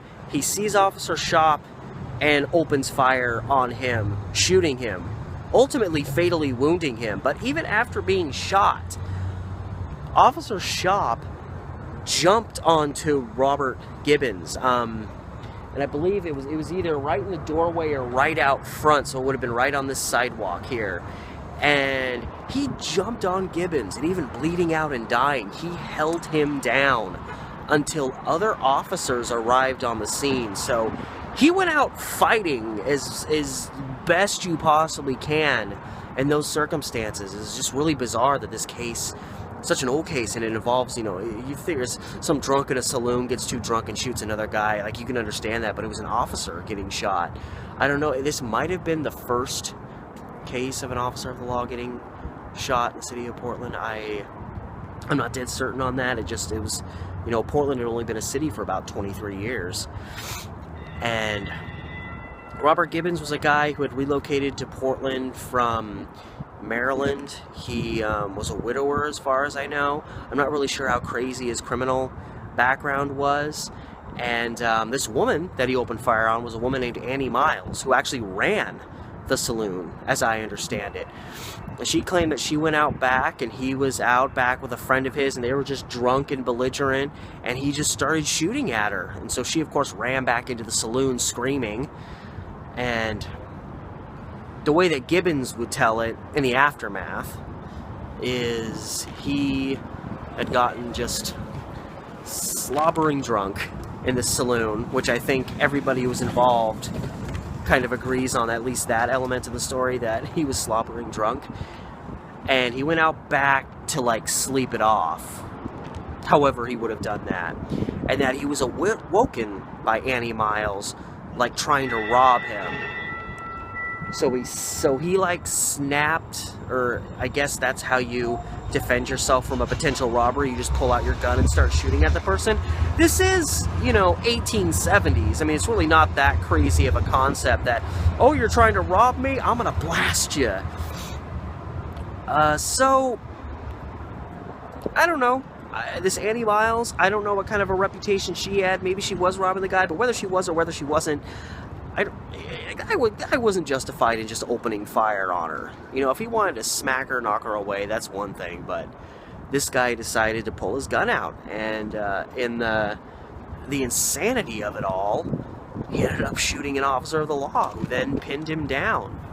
And it's interesting that I was able to note that Gibbons was obviously brought on for first-degree murder. I mean, even if he was just shooting wildly and hit the officer on accident, you shoot an officer of the law, you're not getting off light. But it said he was found guilty of first-degree murder, and this was only the second of its kind to happen in Multnomah County. So again, this is a very old story. It's only the second first-degree murder conviction that had happened in the city. And interestingly enough, was something that obscure.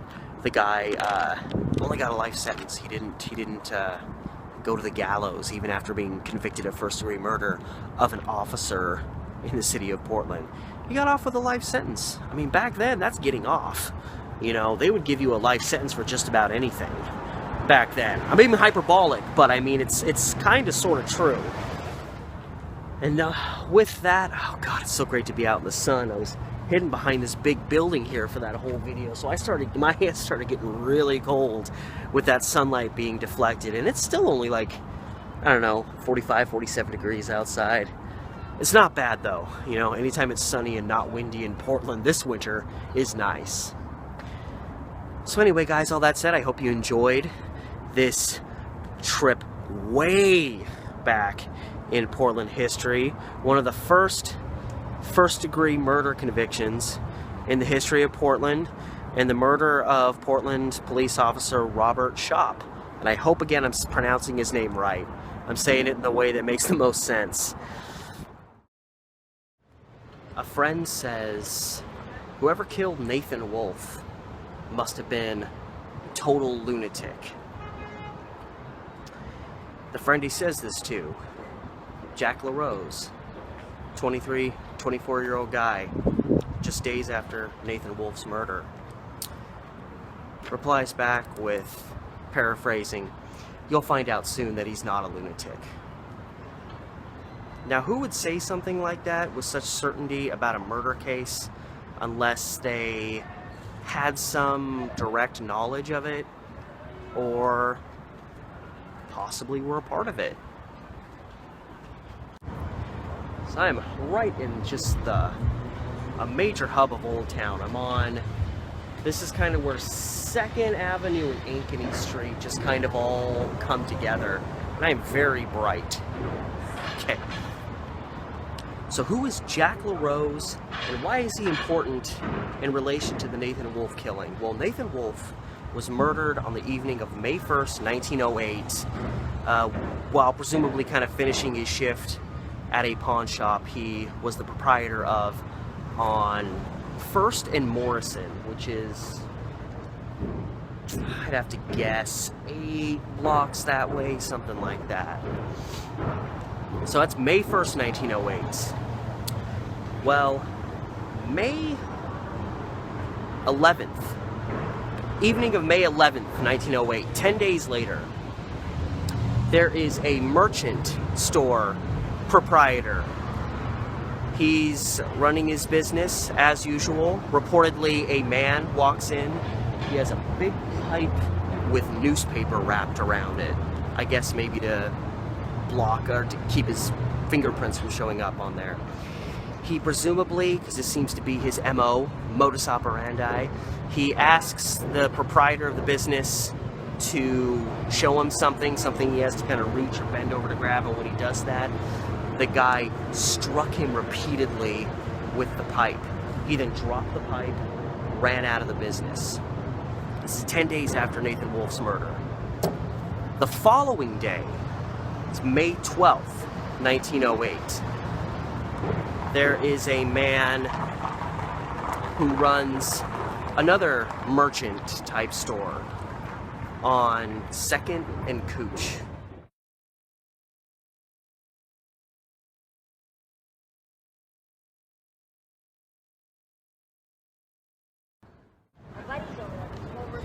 So everybody is a little bit unnerved in the city. There's a guy going around beating people with pipes the last 2 days. Well, then it's the next day, May 13th, 1908, and in the vicinity of essentially the backside of Voodoo Donuts. And it's interesting, they described this stretch of Ankeny as essentially an alleyway, and it's still kind of that. There's no traffic through here, it's just a walking path. But if I had to approximate it, would be right about where these two buildings meet. And this is the famous Voodoo Donuts right here. Darken it a bit so you can see the sign behind me right there. And then this building meets this one right here. Roughly in this vicinity where the two buildings meet, there was a shop run by a Chinese group. There was a lot, pretty much all of this was Chinese immigrants in this area. And as is the reoccurring thing, a man walks into their shop, asks to see a certain item. This certain guy, or one of the employees working there, a guy named John Chow, agrees. You know, obviously he assumes this guy's a customer, as the other guys before him have. And as he goes to do it, this guy pulls out a big pipe and starts beating on him. And he hit Chow at least 5 or 6 times. And in the vicinity of right here, he did what he always did. He dropped the pipe and he walked out of the business. And it's interesting, he walked out of the business and they say he started walking towards 2nd Avenue. And apparently he was just walking very casually. He split the business and then just started walking this way very casually. Well, there are, you know, this is a very, very tight community here, and just every sound in the history of the universe has to start happening. But essentially it was a very tight-knit community here, and the business where this attack happened, they set off a warning whistle, essentially, like something, there's an emergency that's happening. And everybody who worked in this area, all these Chinese immigrants, knew what that meant.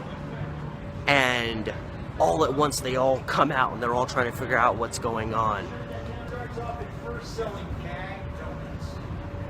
That guy's doing a tour. He's talking Portland history like me. So this guy who's just attacked them, he's trying to walk casually towards 2nd Street. Well, all the immigrants that work here, they all run out. And even John Chow, who just took this beating, according to the newspaper, he picked up the pipe that was left behind and he led the charge out of their business right back here. And apparently he couldn't make it very far because he was obviously dazed.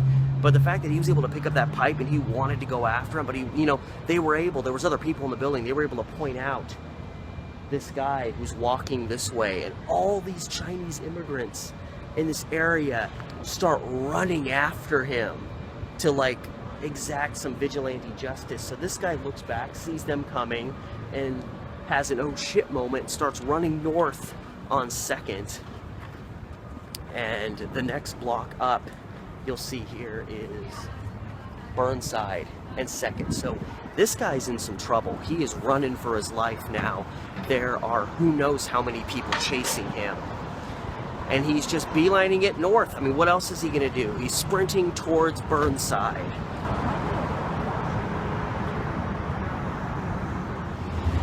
So the guy finishes his run.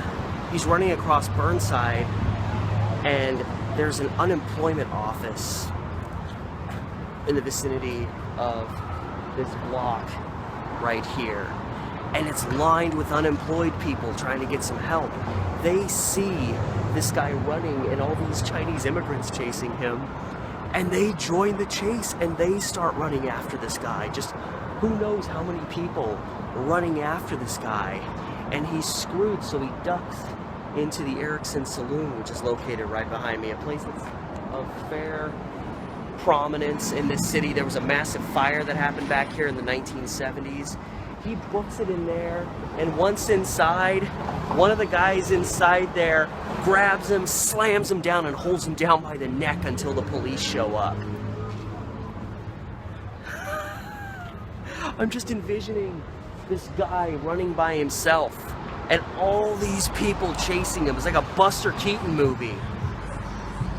So who was this guy that was literally seen in the act of pummeling a guy in his own business and running away with a pipe? The 3rd day in a row that this has happened. You know, once the police show up, they discover that this guy is Jack LaRose, the guy who I was talking about at the start of this video. And he's in some hot water now. He's literally been seen and ID'd as a guy attacking someone with a pipe, which has happened 3 days in a row, so it seems pretty clear that Jack LaRose was responsible for all these crimes. And he staked the claim. He'd been in the city since the Saturday before this spree started happening. The first one happened the following Monday, so by his own admittance, he was in the city. when all these attacks happened, and of course denied it. But it was determined that he was, when he got here, he was staying at a rooming house in this area. I think it was at 2nd and Everett, because it was said to be on 2nd Street, and it was called like the Everett rooming house. So this here is the intersection of 2nd Avenue, which is crossing traffic, and Everett Street, which is the one I'm walking along, and nothing here obviously is original to 1908. These buildings are all clearly fairly new, and even the Chinese garden is not that old, but the Everett rooming house was located somewhere here. I know the new Grand Central Hotel took up this whole block, so it wouldn't have been here, so it was probably here, here, or behind me. But for a guy who you'd think would want to keep a low profile if he's going to go out and start bashing people's heads in with pipes, while they were staying, while LaRose and a few colleagues, guys he met on the road, I don't know, were staying at one of these rooming houses, apparently the help came up to, you know, fix their beds, clean the room, help them out, and they ordered him out, and when the guy was hesitant to leave, they pulled a gun on him. They ordered this guy out of his own, a room in his own rooming business at gunpoint. Now, attacking a guy with a pipe. John Chow survived, so an attack, an attempted murder, would ultimately be the least of Jack LaRose's problems, because on that same day, May 13th, the second merchant shop where he attacked the proprietor on May 12th, he succumbed to his beating. He was a man named Hyman Newman. And the shop he ran, where Jack LaRose presumably attacked him, was located at 2nd and Cooch Street. So it was at this intersection. Now, you've got this building here, Rich Block, which was built in 1905. The Oregon Leather Company, I think, came along later. So, I don't know. It just says it was at 2nd and Cooch. But Rich Block existed when this crime happened, so it's possible maybe this is where Hyman Newman's shop was when he was attacked with a pipe.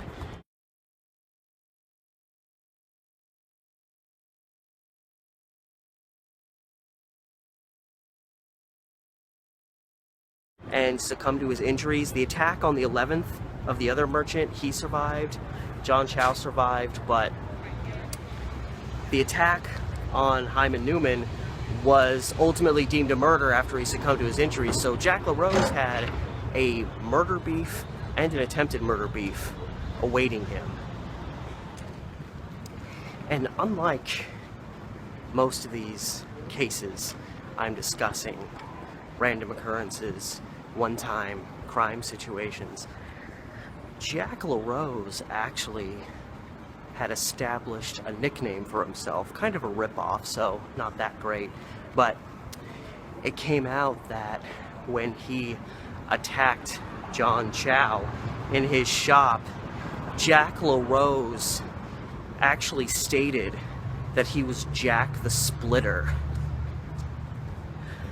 Stupid. But, I mean, sensible. That's what he did. He went at people and beat him in the head when he got them into a compromised position. Some people wonder, was he trying to push an insanity defense, or was this guy just out of his mind? Because when he was apprehended, he started rambling about how, you know, he made these ramblings about how all the Jews, that's how he said it, Jewish people needed to be killed off. And of course, the two merchants he attacked, besides John Chow, were both Jewish, including Hyman Newman, who was Jewish. But before that, something that was used against Jack LaRose in his trial was right around the time that Hyman Newman was attacked. Jack LaRose showed up at a bar, presumably right after he would have done the killing, and he was all jacked up and kind of tweaking and crazy, and sat down and was just looked generally out of his mind, and was like, give me a drink, you know. So certainly not boding well for him, the fact that he was acting so bizarre right after this crime happened. And it's interesting, you know, his focus was so on apparently attacking Jewish people, but then in the aftermath of attacking John Chow, when he was talking to the police, he was rambling, we need to kill all the Chinese. And it's really interesting, and I read this and I was like, oh man, I wonder if this is the origin of a contemporary term. You know, we have the term in today's society, you know, he or she did me dirty, which means, you know, betrayed me, did me wrong, so on and so forth. There was an article I read discussing specifically, discussing specifically Jack LaRose in the aftermath of being apprehended for attacking John Chow, and how he was just rambling like a psycho racist lunatic about how, you know, I'll kill all the Chinese if I can, all of them.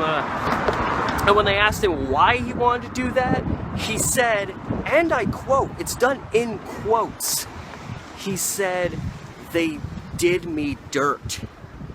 Not dirty, but dirt. They did me dirt. So there was a lot of circumstantial evidence, obviously, against LaRose, including the fact that there was no doubt that he attacked John Chow with a pipe the same way these two other people had in the 2 days before. It's kind of hard to argue you weren't the guilty party, but beyond anything else, right before these attacks started, Jack LaRose had befriended just a random guy in this area, and he said, because he ended up having to ask, as the story goes, he ended up asking Jack LaRose if he could have like some money to pay for something. You know, I'm broke, I can't really afford anything. And Jack LaRose essentially said to him, we can have all the money we want with help from my little gas pipe. This is before these attacks started happening. Like, talk about just putting yourself out there to be found guilty. And he was. But like so many other cases, because, you know, there wasn't an actual eyewitness to the murder that could put Jack LaRose at the site of the murder of Hyman Newman, which this was the murder trial. This had nothing to do with Chow. Obviously, the Chow case was significant in showing that, you know, this guy was doing that same stuff. But, you know, because it was a lot of circumstantial evidence, and LaRose, like so many others, was trying to obviously play up this whole I'm crazy out of my mind. Instead of being found guilty of murder, he was found guilty ultimately of second-degree murder, which is kind of, you know, almost a compromise in certain regards. November 14th, 1908, he was found guilty of second-degree murder of Hyman Newman. And he was given a life sentence as a result of it. So, I mean, he certainly didn't walk away from this case unscathed. You know, like so many other cases where they can't quite get a first-degree murder beef on it. It was appealed, but the Supreme Court upheld it. It was not a case that was going to get dismissed. And even LaRose's attorneys, their biggest reason for trying to get an appeal was stuff was interjected into the trial that had nothing to do with or it wasn't related to the crime perpetrated on Hyman Newman, which was the info put into the case in relation to the John Chow murder, which I think is absolutely essential in this case. When you say we have verification this guy did the exact same crime the day after in the same general area, and you have who knows how many witnesses to it. So yeah, that was essential information in this case. But at the end of the day, Jack LaRose goes away for the murder of Hyman Newman, a merchant store proprietor, an attack that happened 11 days after Nathan Wolfe is murdered, a guy who runs a similar shop. And we have Jack LaRose being quoted in this very interesting way, almost acting like he knows the behavior of Nathan Wolfe's killer. And then on the flip side, we have all these questions about Edward Martin and all this kind of unsettled unsettled feelings about the case against him. You know, there was evidence against him, but there was a lots of holes, lots of questionable stuff. And what about this Joe Botkin guy I addressed in the last video, who reportedly had issues with Nathan Wolfe as well, and also split Tamil. But when it seemed like they couldn't quite get something on him, the authorities just kind of let it go. It seemed like Nathan Wolfe's case was we'll get it on one of these guys so we can get it off our books and get, you know, the community off our ass about getting a resolution for it. But that's not how you know, fully solve a case. So the final question then does become, was Jack LaRose involved in the murder of Nathan Wolfe? Was he partially involved? Was he connected to it? Was he the only one involved? It's important to mention there are obviously differences in modus operandi. These crimes perpetrated May 11th, 12th, and 13th were all done the same way, gas pipe, whereas Nathan Wolfe, it seemed, I mean, again, they couldn't fully determine exactly how he died, but it was thought that there was an axe probably used, which is, I mean, technically it's a different kind of weapon, but you have to also consider, you know, beating with an axe, beating with a gas pipe. Maybe if he showed up, you know, at Nathan Wolfe's establishment, maybe that was all he had to work with. And he realized, I need to have something with me next time, because what if Nathan Wolfe could have gotten away? These are the things you have to consider and hypothesize about. You know, in a case where you have interesting statements coming from Jack LaRose and you have this case of Nathan Wolfe that I'm not 100% fully convinced the right guy got put away for it. You know, we have a guy who'd been doing cocaine for who knows how long, was ripped apart from it. You know, he's liable to say or get maneuvered into anything, and he's an easy target to say they're guilty. This guy's a drug addict. He's capable of doing anything, so he obviously did this crime. You know, and then of course, these attacks all happened within less than a 2-week period of time. There's a lot of interesting facets to this overall case that make me at least question. I'm not making the broad statement, I think Jack LaRose was guilty of Nathan Wolfe and Hyman Newman. I think it's pretty clear he killed Hyman Newman, but the question has to be posed at the end of the day. Was this guy possibly guilty of the killing of Nathan Wolfe? You know, he claims to have not shown up in Portland until May 9th, but what verification do we have for that? I didn't see any verification in any of the resources I saw. It's all just, this is what this guy said.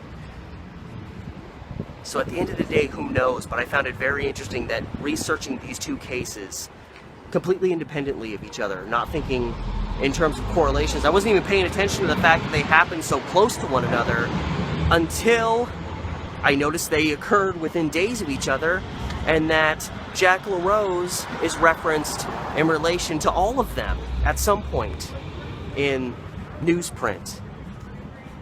So was he guilty or wasn't he? At the end of the day, who knows? He was never considered, it seems, really as a genuine suspect. He obviously never admitted to it. It would just be more detrimental to him and his own cause.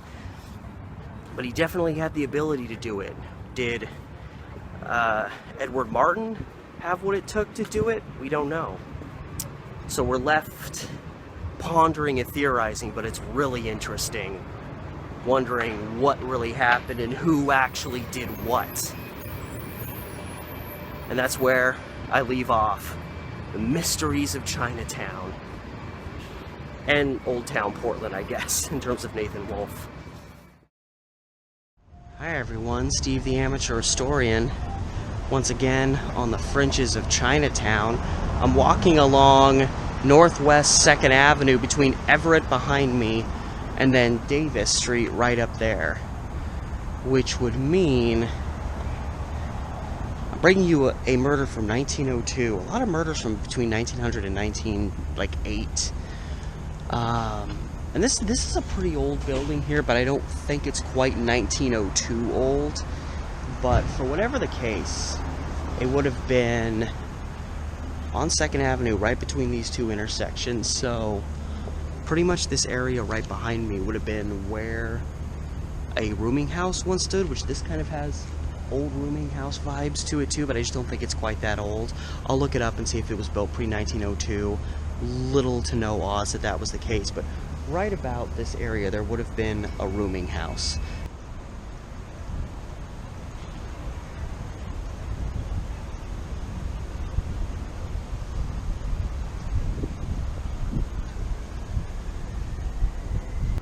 Alright, so for our story, we're going back to May 11th, 1902. Again, it would have been somewhere towards the end of this building here. Actually, yeah, it looks like whatever was here has been shut down. It says no minors, so it was probably a bar at one point. Got the cool old tile. That's very early 1900s Portland, so maybe this building was here at the time. But anyway, probably right about this vicinity, there was a rooming house run by a guy named James Williams. Probably about as common of a name as you can get. He was an ex-con, a guy with a bit of a seedy past, and he ran this house. And on the evening of May 11th, he had some friends over, and they were, partying, getting crazy, getting drunk. And in the midst of it, again, this guy runs the rooming house, and it seems like it almost kind of functioned in a capacity kind of similar to like maybe a hotel, because it seems like it was like around dinner time, and like people were all in a room together getting fed. So it's like it's a rooming house, but there's probably like a large kitchen area where they would actually prepare food for you, and maybe that was part of your stay. You didn't have to just kind of go about it yourself. And while some things are going on, a gentleman named George Hicks, more commonly known as Cockney George, which I think is a great name. It makes him sound like a criminal, which I don't know if he really was, but he shows up on the scene. He's maybe a little inebriated, maybe not, I don't know. It seems pretty much every one of these stories, somebody involved is inebriated back then. And I don't know if he has a room here, but for whatever the case, he joins everyone for dinner. And when the dinner's finished, George Hicks is still hungry. And he essentially demands from Williams, who again is the head of the house, he demands to have more food. To which James Williams says, like, no, I'm not running a soup kitchen here. You had your meal, one is enough. And that's all it took for this thing to get completely out of hand. Words escalate, and ultimately it escalates to a point where these guys are throwing fists. They are throwing each other around the room. They're breaking cabinets. They're shattering dishes. They're getting thrown into walls. They're breaking windows out of the building, whether it was this one or another one. Like, it was a full-on brawl. And, fortunately there's other people there.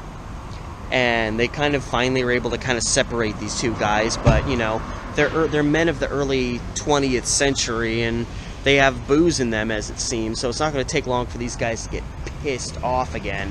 And I think within minutes of that, maybe even within seconds of them getting separated, they're still like snickering at each other. They're still saying they're kind of probably still making comments to each other, and people are like, just calm down. And everybody there, but it seems like they were the most sober of the people there, which is crazy. It seems everybody there was drunk out of their minds, partying, celebrating. I don't know, maybe that was just the way things were at the rooming house that was located here. And finally, they start brawling again. They start fighting. They start throwing fists. They're getting winded because, I don't know, maybe they've been drinking too much. I don't know. They're getting winded. They're getting wiped out. And they're probably mentally starting to get a little hazy. And as the first kind of reports of this story went, when the fighting kind of reached a peak, James Williams got kind of fed up. It's his place, abide by his rules. He apparently runs into another room and comes back in with a gun. So people are like, no. And he ends up shooting dead in cold blood in his rooming house. He shoots dead Cockney George Hicks. Now that's the official movie. It's just James Williams got fed up, he got done, he snapped, what have you, went and got a gun and just shot this guy down. He was an ex-con. An ex-con back then, it wouldn't surprise me if George Hicks wasn't the first person this guy had killed. But a later rendition of the story argued, and of course everybody else there was drunk, so their memories of what happened are just hazy all over the place. But the later story that came out was before James Williams went and got his gun. It was actually George Hicks who was the first one to kind of snap. And he literally said, like, I'm gonna kill you. And he apparently ran into a kitchen, which if they're dining, it was probably the next room over, runs into a kitchen to get a knife. He says, I'm gonna get a knife and I'm gonna come back and stab you. So then the argument, of course, becomes pretty quickly, well, James Williams would have been acting in self-defense. If this guy went to grab a knife and was coming at him, he grabbed a weapon to come and attack him, so Williams grabs a weapon to defend himself. Stands to reason. And I know in one of the reports they say he went to the kitchen to get a knife and he came back with a spoon. I don't know why there wouldn't be a single knife he could get his hands on. You think they just finished eating, there'd be knives in the sink. If they took the dishes in, there'd be knives still on the table. But there was one report, I don't know if it's really substantiated because it didn't seem to carry on into later reports, but they said that he left to get a knife and came back with a spoon. And you think, he came back with a spoon, that hardly justifies getting a gun and shooting him. But apparently, from what witnesses there could piece back together, they said that Hicks at no time had a weapon on him at all, which doesn't help Williams's case because now he can't really play the self-defense card. And it's crazy, this aftermath story. They're all wasted. Gunshots are heard. The police actually responded to the scene pretty quickly. I don't know if anybody at the house would have called the authorities, but there's lots of people living in this area, and you think some of them probably heard the gunfire. They probably called the police. And right before the police show up, James Williams bails from his rooming house. And it's hilarious because they're telling this story about how, Hicks is lying there dead. He's officially finished. And everybody in the house is drunk. James Williams is thinking about his own hide now. He's got to go on the run again.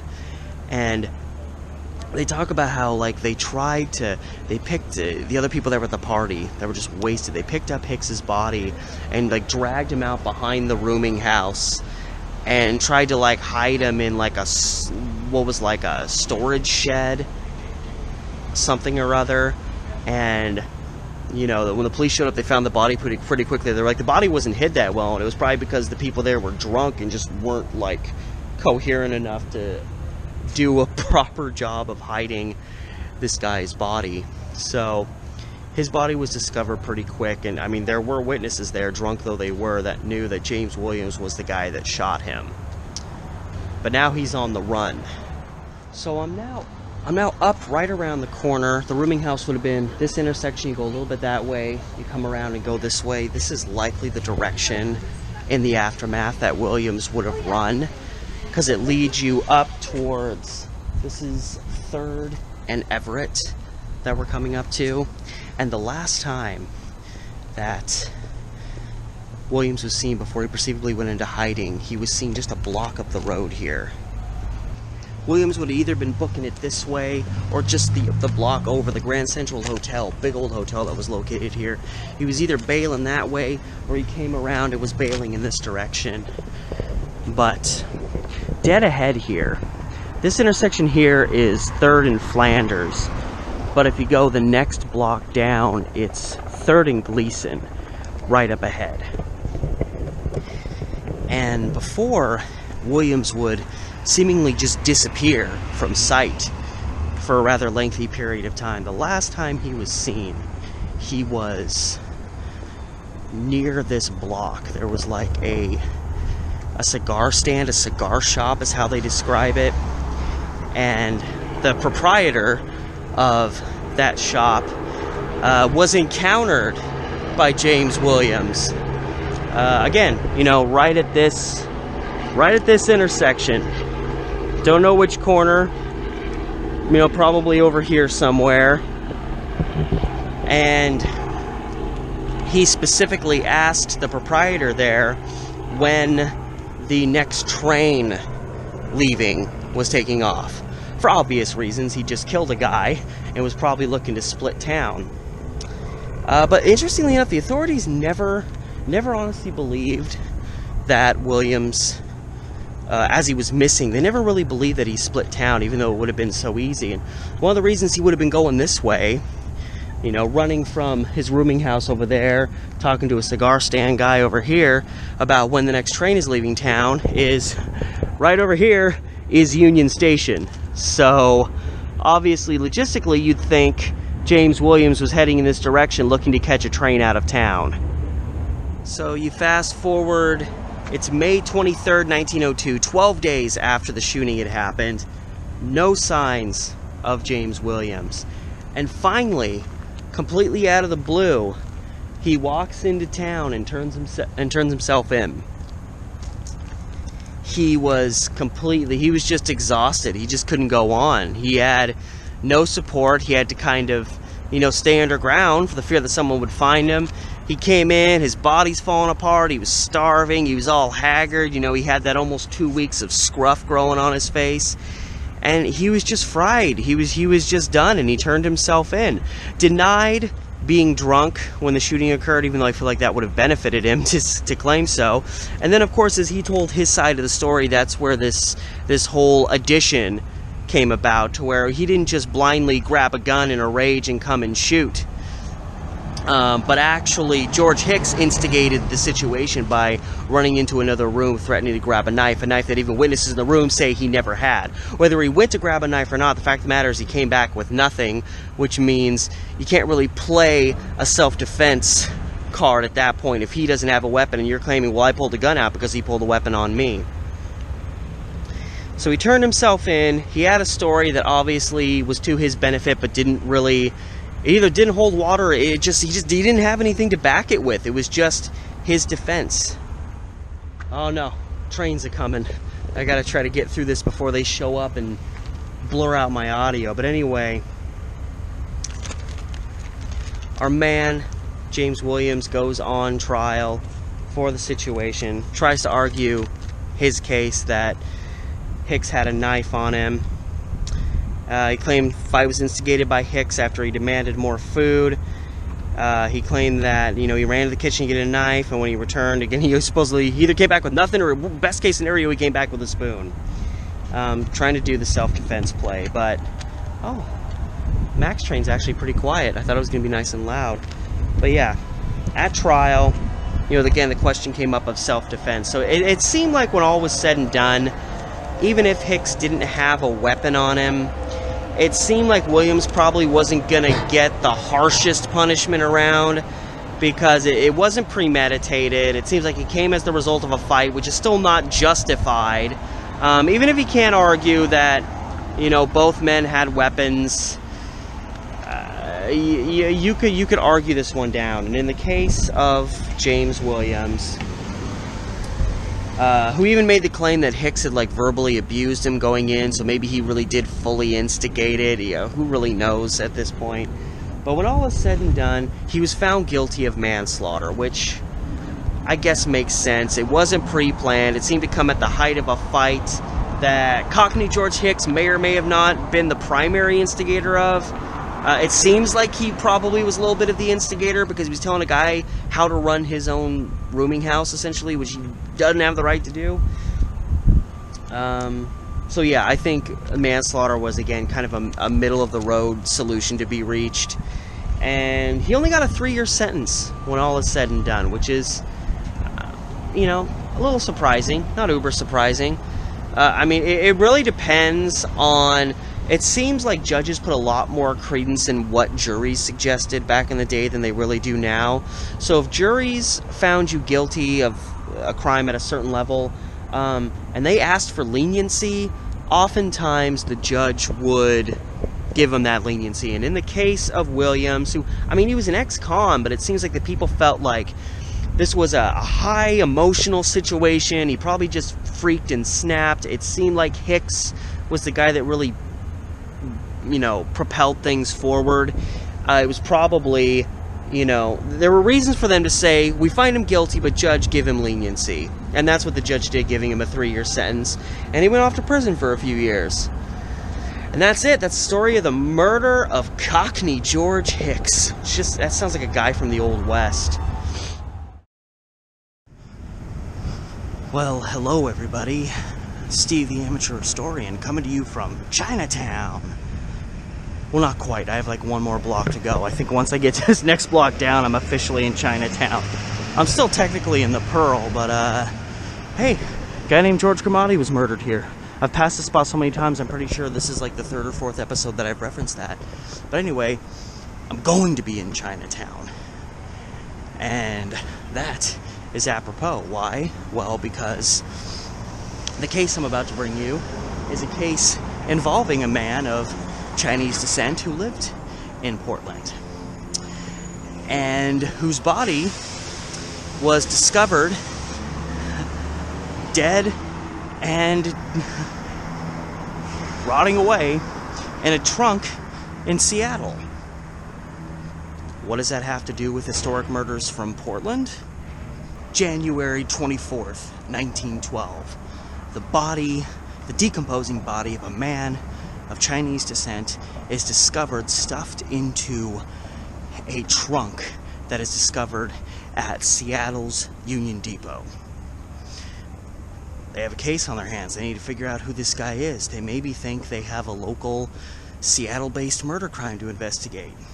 However, turns out this is a Portland murder case to investigate because it's determined that the man found rotting away in this trunk was a man named, and I'm hoping I'm pronouncing his name right, but Said Bing.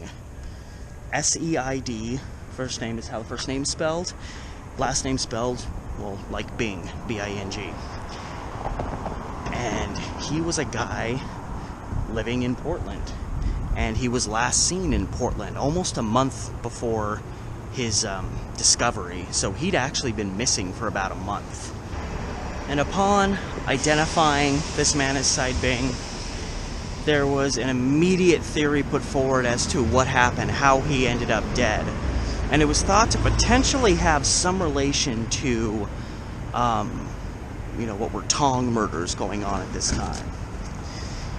Reportedly, Said Bing had been carrying on some form of a relationship with a woman named Oi Sen, I think is her name. Her first name was spelled O-I, last name S-E-N. And initial reports came out that she was a very prominent figure in the kind of Chinese underworld of Portland, and that she had Said Bing murdered. Again, they were reportedly, I don't know if you'd call it a relationship, I don't really know what you'd call it exactly, but they had a romantic something or other going on, and apparently Said Bing wanted to end that. And according to the newspapers, because one report said that it was located at 4th and Flanders, which would put it where this brick warehouse building is today.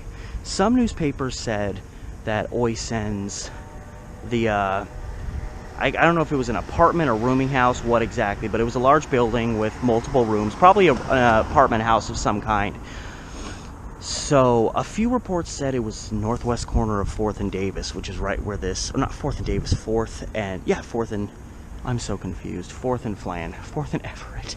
Oh my God, I can't get I'm going the wrong way. 4th and Flanders, which is a block up, so where this big towering building is today. Like just the other side of that, there's another towering building next to it. But the majority of the article said that Oi Sen lived on the northwest corner of 4th and Everett. This is 4th and Everett, the northwest corner being where this building now stands. That's apparently, looks like it used to be a restaurant that's now for lease. So this would have been where Oi Sen was living. I'm about 70% sure. Again, some newspapers put it as being another block further down, but it seems her apartment, hello fellas, her apartment would have been where this now seemingly vacant building is today. It smells real bad over here. But yeah, this is old gate. This is a pretty old, well, maybe it's not. Yeah, you can see windows through here. Yeah, there used to be some restaurant in here. but back in 1911, it would have been December 1911, December 20th, 1911 specifically, is reportedly when it was theorized that Said Bing finally decided to break things off with Oi Sen. Oi Sen was not someone to be trifled with, and she ultimately, you know, the theory goes that she decided to, I guess, make an example of this guy that had been kind of with her off and on, and now decided to run off on his own. And so she had a letter sent to him at his apartment at Oak and 2nd, which is right over here, a few blocks this way.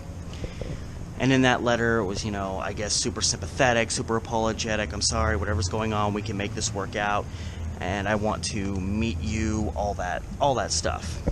And a lot of people think that that was probably just a ruse to get him to come back here. And apparently it worked, because people said that they saw Oi Sen and Said Bing together that night at a local theater. I don't know what theater it was, where that theater would have been. I don't really know how many theaters were in the Chinatown area.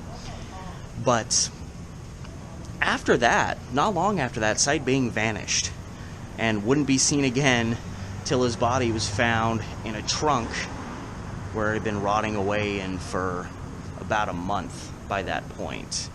And here's where things get a little bit more suspicious, and it seems pretty definitive that Oi Sen was probably involved in the murder. Probably didn't do it herself, probably had other people help her.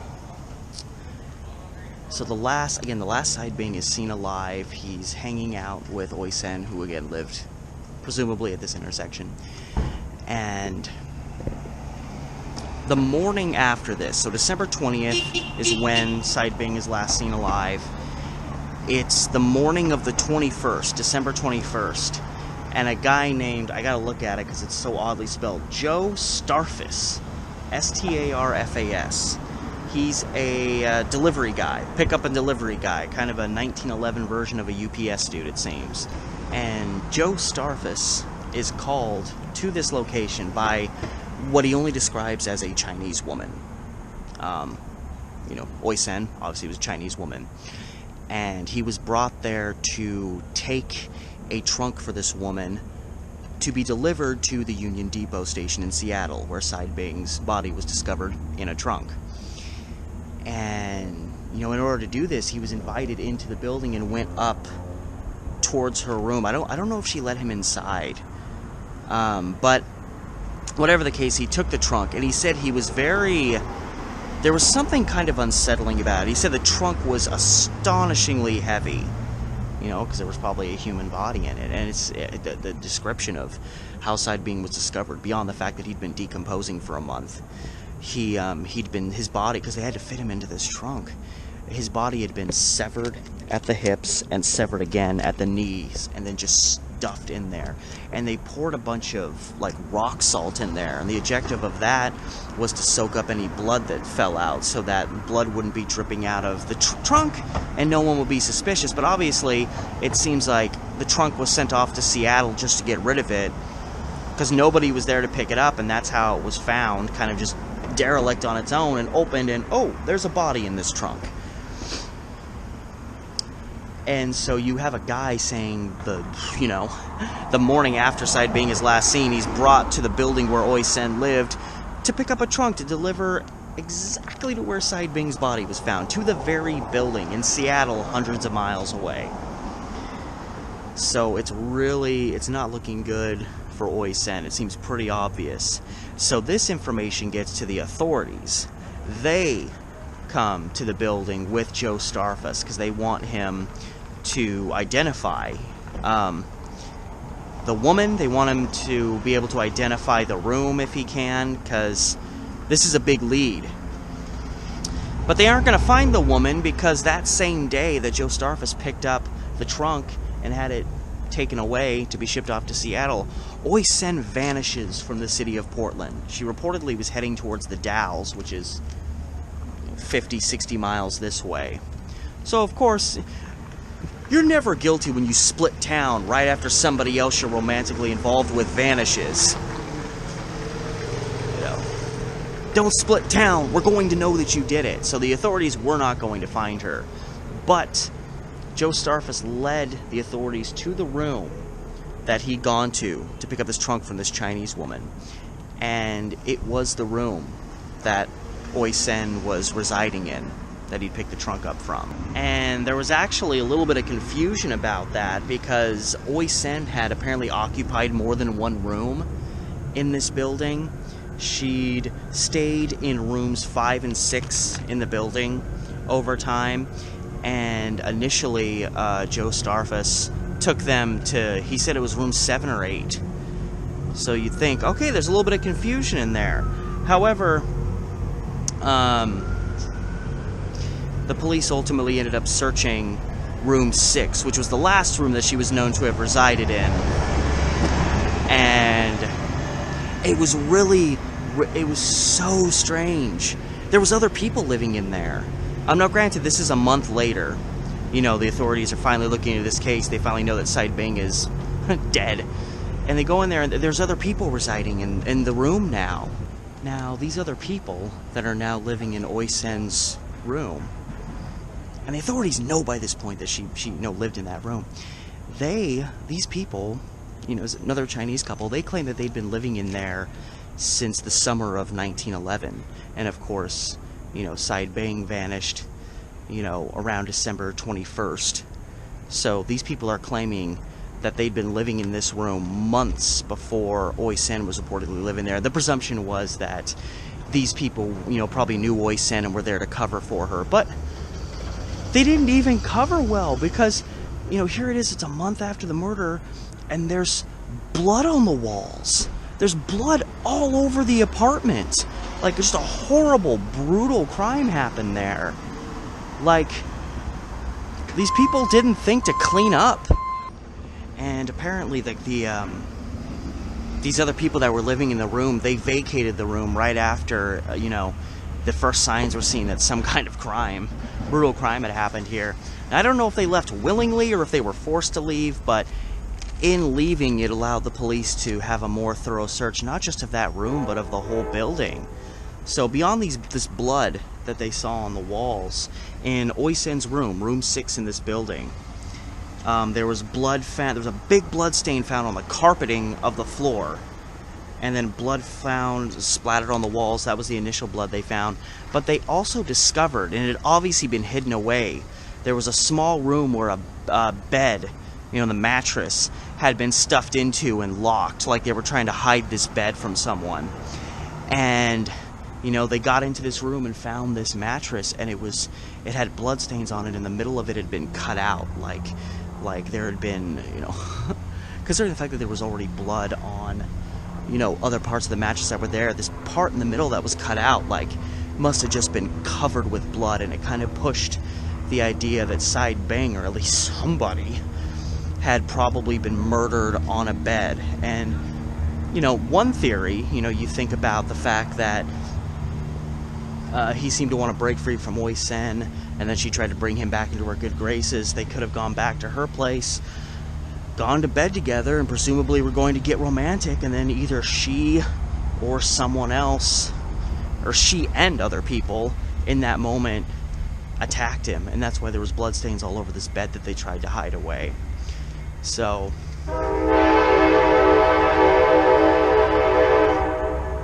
anyway, it was abundantly clear that someone had been brutally murdered in this room. What a coincidence, since this Said Bing guy had obviously just been murdered and cut apart and stuffed in a trunk and sent away to Seattle. And so this seems, in this time and place, to be a pretty open and shut case. You find Oi Sen, you're gonna at least find probably the driving force behind this murder. Problem is, again, Oi Sen left town December 21st, and now she has a month advantage on authorities. But obviously, people are looking out for her, and January 27th, so just about a week after Said Bing's remains were discovered, Oi Sen was found in Butte, Montana. She was identifying herself as Mi Feng. That was the name she was using. And, I mean, you want to talk about making yourself look even more guilty than you already are. When she was apprehended, she was trying to pawn a ring that she had. And the ring, you know, after she was apprehended, was shown to Side Bing's brother. And his brother identified it as, that's my brother's ring. So, even more than a month after Side Bing goes disappearing, and with all this other evidence that, you know, getting rid of the trunk, and it seemed like she was the one that was having that happen. There's blood all over the room she lived in. Now she has the dead man's ring on her that she was trying to pawn. So she's caught, she's brought back to Portland, and this looks like a pretty open and shut case. But of course, those are usually the ones where chaos ensues. And obviously, in that week period, some further investigative work was being done, because there were a few other people that came under suspicion, a few other Chinese immigrants in this area who had apparently didn't have the best relationship with Side Bing, and who reportedly, like Oi Sen, had left town on or around December 21st. So, you know, again, these guys split town. Are they under suspicion? But the police rapidly focused their attention after getting Oi San. They focused their attention on a man named Wong Si Sam, who was also arrested in relation to this crime. And Wong Si Sam just happened to also, I don't know if he was living in the same building, but he also happened to be living at 4th and Everett. He could have been living in the same building that Oi Sen was living in when the murder happened.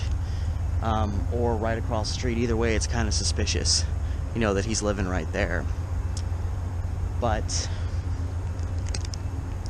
he also happened to be, his profession, he was a butcher.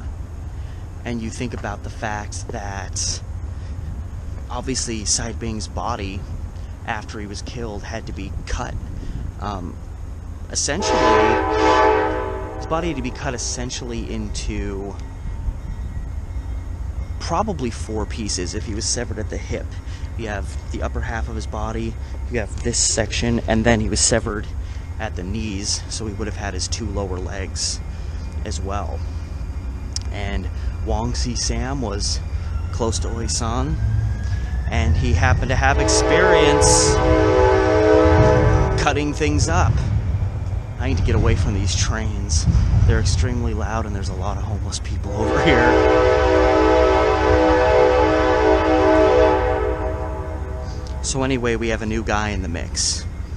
And so, conveniently, with this new guy, Wong Si Sam, in the mix, Oi San immediately, at least to a degree, kind of throws him under the bus. Claims that him and Side Bing were not fond of one another, and that Wong Si Sam was also vying for her affection. So he was the odd man out. If they were going out and hanging out, he'd be the third wheel, and Side Bing would be the one that was getting her attention. So, you know, Oi Sen implied to authorities, you know, trying to also imply that I didn't have anything to do with this, I don't know what happened. Trying to claim, and she said that Wong Si Sam came to her and said that he wanted her. This is, you know, the night, it's December 20th, the night that Side Bing is last seen alive. She claims that they're back at her place, and Wong Si Sam says some kind of cryptic words to the effect of, I want you to stay here because I have a feeling something bad is going to happen, and I want you to be a witness. The implication then being, I may lose my shit and murder Side Bing tonight, and I want you to be there to, I don't know, claim I did it in self-defense or some nonsense. Why he would say this, I don't know, because it seemed like she was more fond of Side Bing than him, so why she would side with him, I don't know. But again, this is Oi Sen's story. She's telling it to save her own ass, so maybe it's accurate, maybe it's not, but it starts shifting the focus of attention away from her into this idea that maybe she was innocent, at least in the eyes of the people. And she claims that, again, why she would do this, I don't know. She claims that she leaves the place, you know, her own place. She leaves, and Side Bing and Wong Si Sam are left there alone together, and she leaves for a couple hours. And then, she comes back later on. So she's gone for just enough time for something to go awry and for, I guess, Wong See Sam to snap and murder someone. But the thing is, it was abundantly clear that whatever happened in her room, it was not well cleaned up. Authorities said that they could see evidence that some effort was made to try to clean this place up. Some, blood had been smudged and smeared with some white substance, but, the bloody bed was left there. There was blood stains in the carpet on the walls. Like, it was abundantly clear that in the aftermath of this crime, this blood was just left there. She comes home afterwards, and there's no signs that anything happened. No signs of murder. And I'm like, well, if the murder happened in that time, there would be blood all over your walls.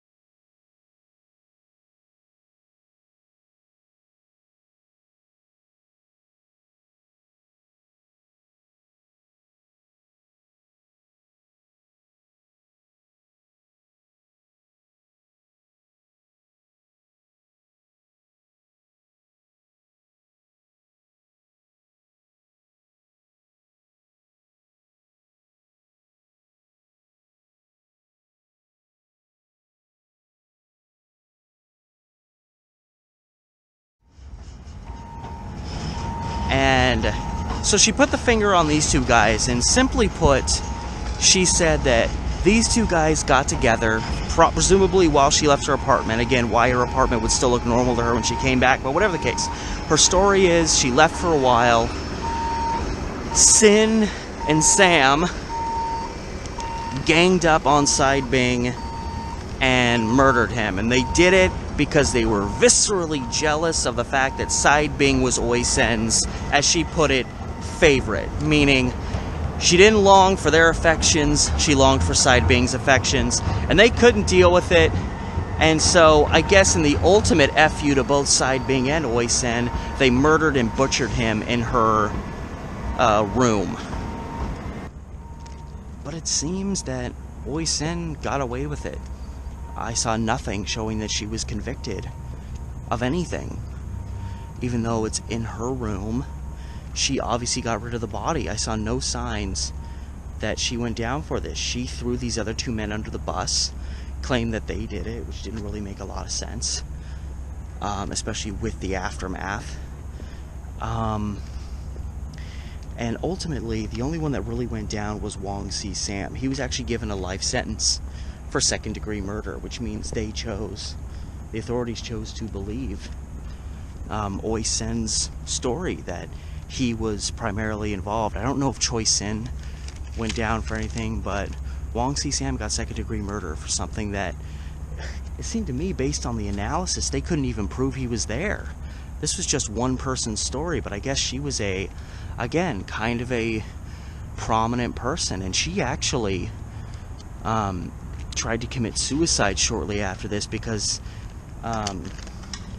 these two guys were members of one of the tongs in Portland, and by putting the finger on them, she was in effect kind of going against that tong, and she honestly thought the tong members were going to kill her in the aftermath. So it's kind of like you get off, you don't go to prison, but you're still kind of living in fear, And she apparently, according to one newspaper, she tried to drink a bottle of benzene to kill herself, but it wasn't successful, and she managed to survive it. And as far as I can gather, I don't think she, I don't think the tong ever got to her, but it did cause this case because Side Bing was a member of a tong as well. So this was considered a tong murder because, and it's so, because again, we don't even know if this is the true story, but Oi Sen's story has two members of one tong jealously murdering a guy who was part of another tong. And, tong wars had gone on all the time in Portland's history, all over the place around here. But coming to the end of 1911, there was actually kind of, according to the newspapers, kind of calm and peace between the Tongs. There wasn't a lot going on. And then this case happened, and it just blew things up. Reignited extensive hostility between Tongs. And another case that I did a while back, the case of, or actually no, this was a different case, but it happened in close proximity. There was a guy named Lu Soon who was also a suspect captured, and I think that was also in relation to Tong stuff. So it completely kind of reignited these Tong hostilities from a woman that, like, okay, fine, maybe Wong Si Sam was involved, and maybe, you know, he did it out of love for Oisen. But I don't think she's innocent. I think potentially a more likely story is she was pissed at Sai Bing. It seems like she was a woman that was not used to having anyone say no to her. And I think, you know, she knew there was these other guys that had affections for her, and Wong Si Sam was right at the top of the list, and he knew how to cut things up. And I think she probably used him, went to him and was like, you know, manipulated him. Oh, I should have known you were the better man, or you were one of the better ones, and you know, Sai Bing threw me under the bus, and I'm so disgusted by his actions. I wish we could do something about it, when really she was probably just manipulating him to take him out, because she was so, you're going to reject me? But I'm important. How dare you? You must die. Because I'm sorry. Like, obviously I don't think this was the act of one person. This big murder, blood all over the house. It seemed to be a chaotic, violent mess. No reports of any, like, witnesses.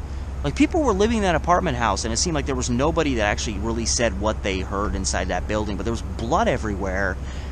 You know, this guy's body had to be hacked to pieces. You know, I don't think this was a one-person operation, but I think she manipulated Wong Si Sam and potentially others to ambush Sai Bing so they could kill him. And then they were probably, you know, figured out how to get rid of the body, chop it up. Wong Si Sam, get your meat cleaver, cut this guy up. We'll stuff him in a trunk, and we'll send him off far away to Seattle, and no one will ever know it was us. Of course, they forgot that police investigate crimes, and, you know, if the last time a guy is seen alive, you know, it's in your city, seeing you near your home, and then you don't even clean your home up after the murder, like, no matter how far away you send them, that's a case that's going to get figured out. So that's personally what I think. I think Oi Si Sam was 100% behind this, and I think she, as you say, she did something horrible and got away with it. And again, Wong Si Sam was probably involved, so maybe it's fair. His murder sentence was actually appealed and overturned, and ultimately he was charged with manslaughter and did 15 years in prison. It says he was given a 15-year sentence, and, you know, sometimes people are released for good behavior, but since this guy was a Chinese immigrant mixed up in a murder, I'm willing to bet authorities didn't really care about giving him a break. And Oisan seems to have gotten away with it. Sometimes it happens. It sucks, but it happens. And that is it for this crazy, twisted, weird story of the murder of Sai Bing. And a building that would have been, again, this really tall one right here would have been just the other side of that from where I am now, over by Union Station.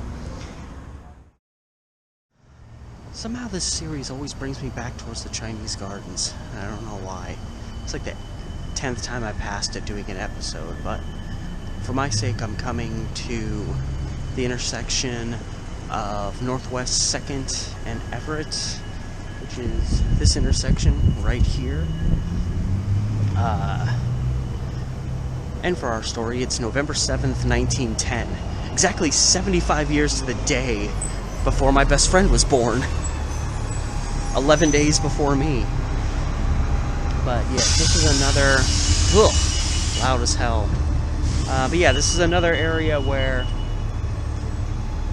nothing. Like, this is probably the oldest structure on this block, because this is new, that's new, That's made to look old, but is also new. And if you go down a little further, if you go down this way, you can see a lot more older structures that still stand. That's more like the focal China, like the real Chinatown part of Chinatown, even though we're still technically there. And back in 1910, this block looked a lot like what that area down there looks, probably even older. And this was known as Chinatown now, but this was always known as the North End, Portland's notorious North End, because it was just lined with saloons and beat-up rooming houses, and there was just a lot of crime, a lot of vice, a lot of prostitution, just a lot of just everything. Especially when Prohibition got here, because this was like all saloons, and all of a sudden your main moneymaker was gone, so you had to start finding other ways to make money. And there was a saloon at this intersection. I don't know if it was that side, but there was a saloon at this intersection called, I think it was just called Bruno's Saloon, and it was run by a guy named Pete Bruno, who was, even for the North End here, he was a notorious figure above most others. And his saloon was right on this block. It may have been right here. I don't know. But on November 7th, 1910, there was an Italian waiter named Dan Patrit, is my understanding. His last name was spelled Patrit, Patrit. I don't know if it had a certain, if it was pronounced differently or anything. That's just primarily what I have to go on. And Dan Patrit, it seems like he was just a guy either going home from work, going to work, or just going about his day, generally. But he was walking past Bruno's Saloon at this intersection, and seemingly out of nowhere, he was gunned down in cold blood. He was just shot dead, fell on the sidewalk right in front of Bruno's Saloon. And there's an interesting twist to all this, because right when all this was happening, Pete Bruno, who, was probably making a pretty good living to a degree beyond his saloon, he was probably making a pretty good living, engaged in all kinds of criminal enterprise. He'd probably pissed off a lot of people, and he had received a note, essentially telling him, deposit $1,000 at a location of our choice, which I believe was on Front Avenue, way up by Waterfront Park. Well, actually only like 2 blocks this way. And essentially, it was pretty cut and dry. Give us this money now, or your life is in danger. So Pete Bruno's life is already being threatened, and then suddenly out of nowhere, a guy gets gunned down right in front of his saloon. And Pete Bruno said that in the immediate aftermath, some guy came charging into his saloon, some guy he'd never seen before, who essentially said, this is because of, words to this effect, this is because of you did this, his blood is on your hands, you did this, and then took off. And he has no idea who this guy was, but obviously, either they were trying to set up a situation where they would make it look like he was guilty for this, which they couldn't do because he was in his place of business with other people. He obviously could prove that he wasn't the one that did this, or maybe it was just this is a warning, we did this to some random guy, so trust me, we'll do the same to you if you don't pay up. It seemed like whoever did this was, whoever came running into the place yelling at him was in some way tied to at least whoever was trying to extort money from him. So it was very interesting that those two things were happening at that time, and they actually tried to bust these guys. They actually had some local detectives made fake bills and took them to this mailbox that Bruno was told to send this money to up on Front Avenue. And they showed up, deposited it, waited for the guilty extortion artists to show up, and they never showed up. So maybe the detectives exposed themselves. Maybe it was all a ruse just to scare Pete Bruno. I really don't know. but it was unsuccessful, so they never really did figure out exactly who this was. But whoever did it was probably, you'd have to argue or think at that time, was probably in some way responsible for what happened to Dan Patrick. And it's so sad because it's a completely pointless crime. This wasn't a guy who was sleeping with another man's wife. He didn't rob someone. It was, he wasn't murdered for vengeance, jealousy, rage, envy, which I guess is jealousy. Like, just nothing. It seemed like he was just gunned down to prove a point. And in the immediate aftermath, there was one suspect that came under scrutiny, another local Italian gentleman. Pretty much the only reason he came under scrutiny was he was seen in the vicinity of Front Avenue, where they were trying to, deposit this fake money and get somebody caught for the extortion. But they had no evidence on the guy, so he was let go. And the Dan Patrick case pretty much just kind of faded into obscurity. It was really kind of just lost underneath the drama of the Pete Bruno mystery. People people and police force seemed more interested in looking into Pete Bruno and his background and figuring out this extortion case against him than actually trying to figure out who killed Dan Patrick right in front of his place. So the case lingered unsolved. It seems like they weren't really that invested in solving it in the first place. And then you fast forward ahead to the spring of 1913. So it's been about 2.5 years since Dan Patrick was shot down.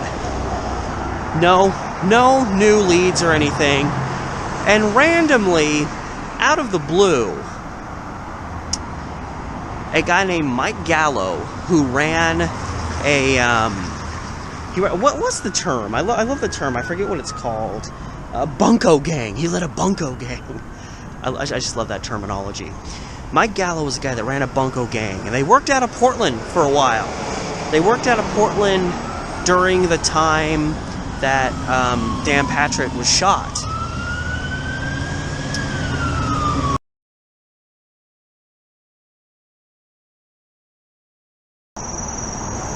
And at this time, Michael Gallo is serving a 14-year sentence in San Quentin. And out of nowhere, maybe thinking, oh, this is an unsolved crime. Maybe I can shave a little time off my sentence for giving some info. He randomly out of nowhere tells local authorities that he had a buddy named Danny. Remember, Dan Patrick's first name was Dan. And he had this friend named Danny who was a bit of a gambler. No real verification on whether Dan Patrick was actually a gambler at all. But, Old Town. I love me some Old Town.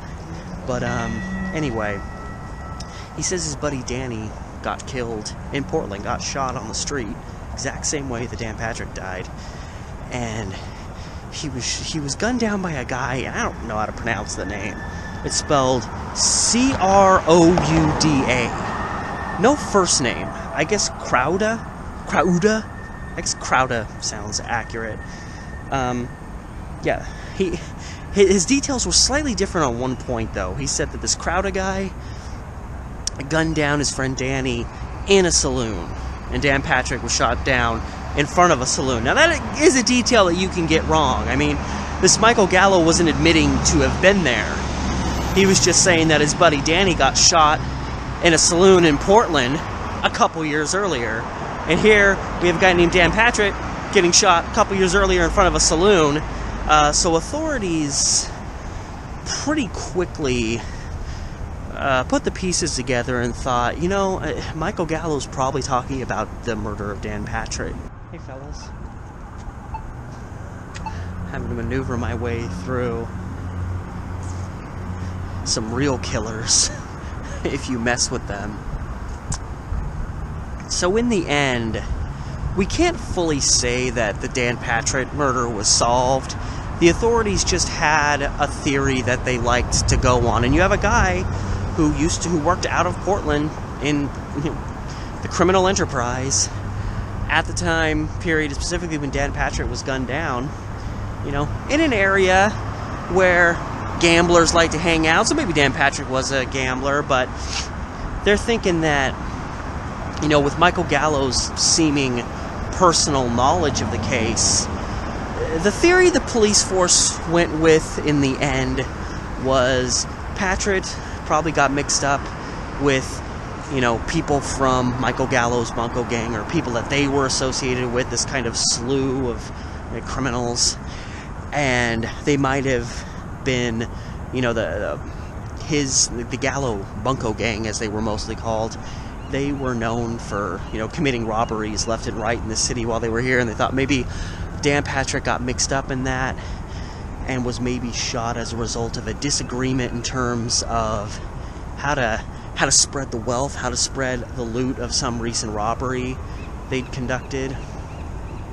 And he was gunned down in retribution for starting trouble with the wrong people, is kind of the general idea. So in the end, if that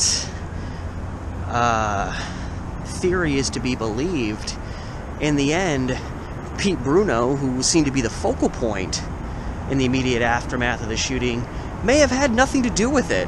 I don't know if Pete Bruno and this Michael Gallo were associated with each other. They were both committing crimes, but that doesn't necessarily mean they were super close with one another. But in the end, Pete Bruno may have had no real connection to it. No connection to the Dan Patrick killer. Dan Patrick killing may have had nothing to do with these people that just at the exact same time conveniently were trying to extort Pete Bruno out of a bunch of cash. It may have been this Bunko gang altogether.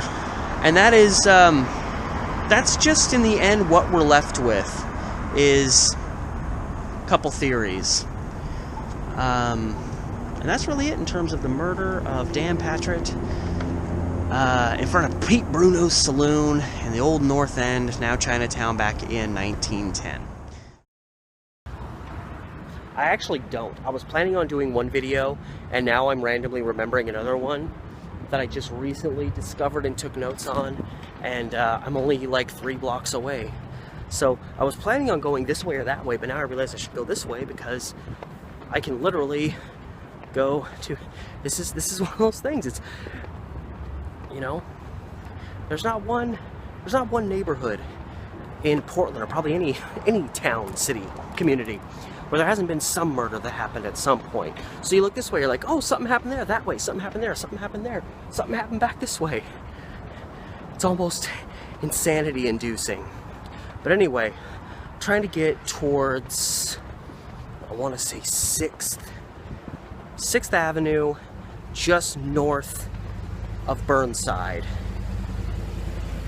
That's where I'm heading towards, and that's going to put me on the fringe of Chinatown. So I think seeing that gateway to Chinatown helped me remember that, figure out, oh my god, I'm trying to fall, trying to hurt myself.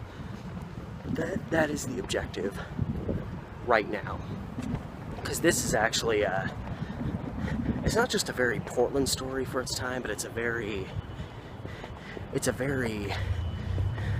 you know, turn of the century type story about crazy guys, and I don't know, it's kind of a meshing of good and evil, you know.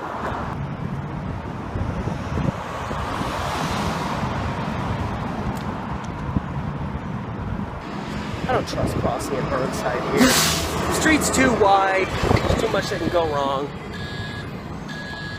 But I see exactly where I'm going for. And, oh, we got the Roseland Theater located right here. It's where the Starry Night murders happened. The guy who worked here disappeared, pretty certain he got murdered inside this building. But that ain't a pre-1940 murder. But I'll do you one better, because pretty much across the street from the Roseland here, and I'm pretty sure this is the building because it existed at the time, but this green building here is where I want to be for today's story.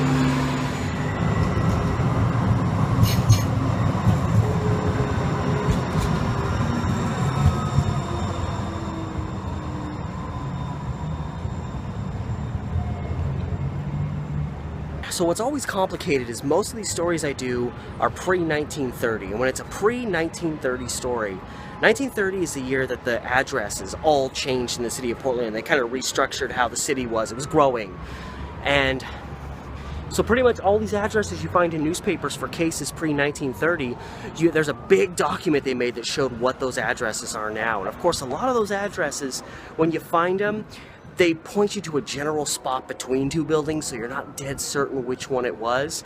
And that's kind of the case here. The marker I found kind of puts you towards the edge, like right here on this building that goes all the way over here. And there was another hotel that once stood here, and that according to the historical database I look at was called the Fairmount Hotel, which is kind of confusing because there's a Fairmount Hotel further north, or I guess northwest of here.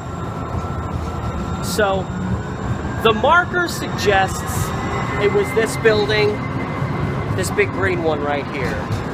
And it's obviously had some alterations over the years. You can see the top up there. That's definitely not over 100 years old. But yeah, I'm pretty sure it was this location was where the story happened. So all that info laid out for you, let's get into the story. We're still technically in Chinatown. The bulk of it is these blocks, heading east towards the river.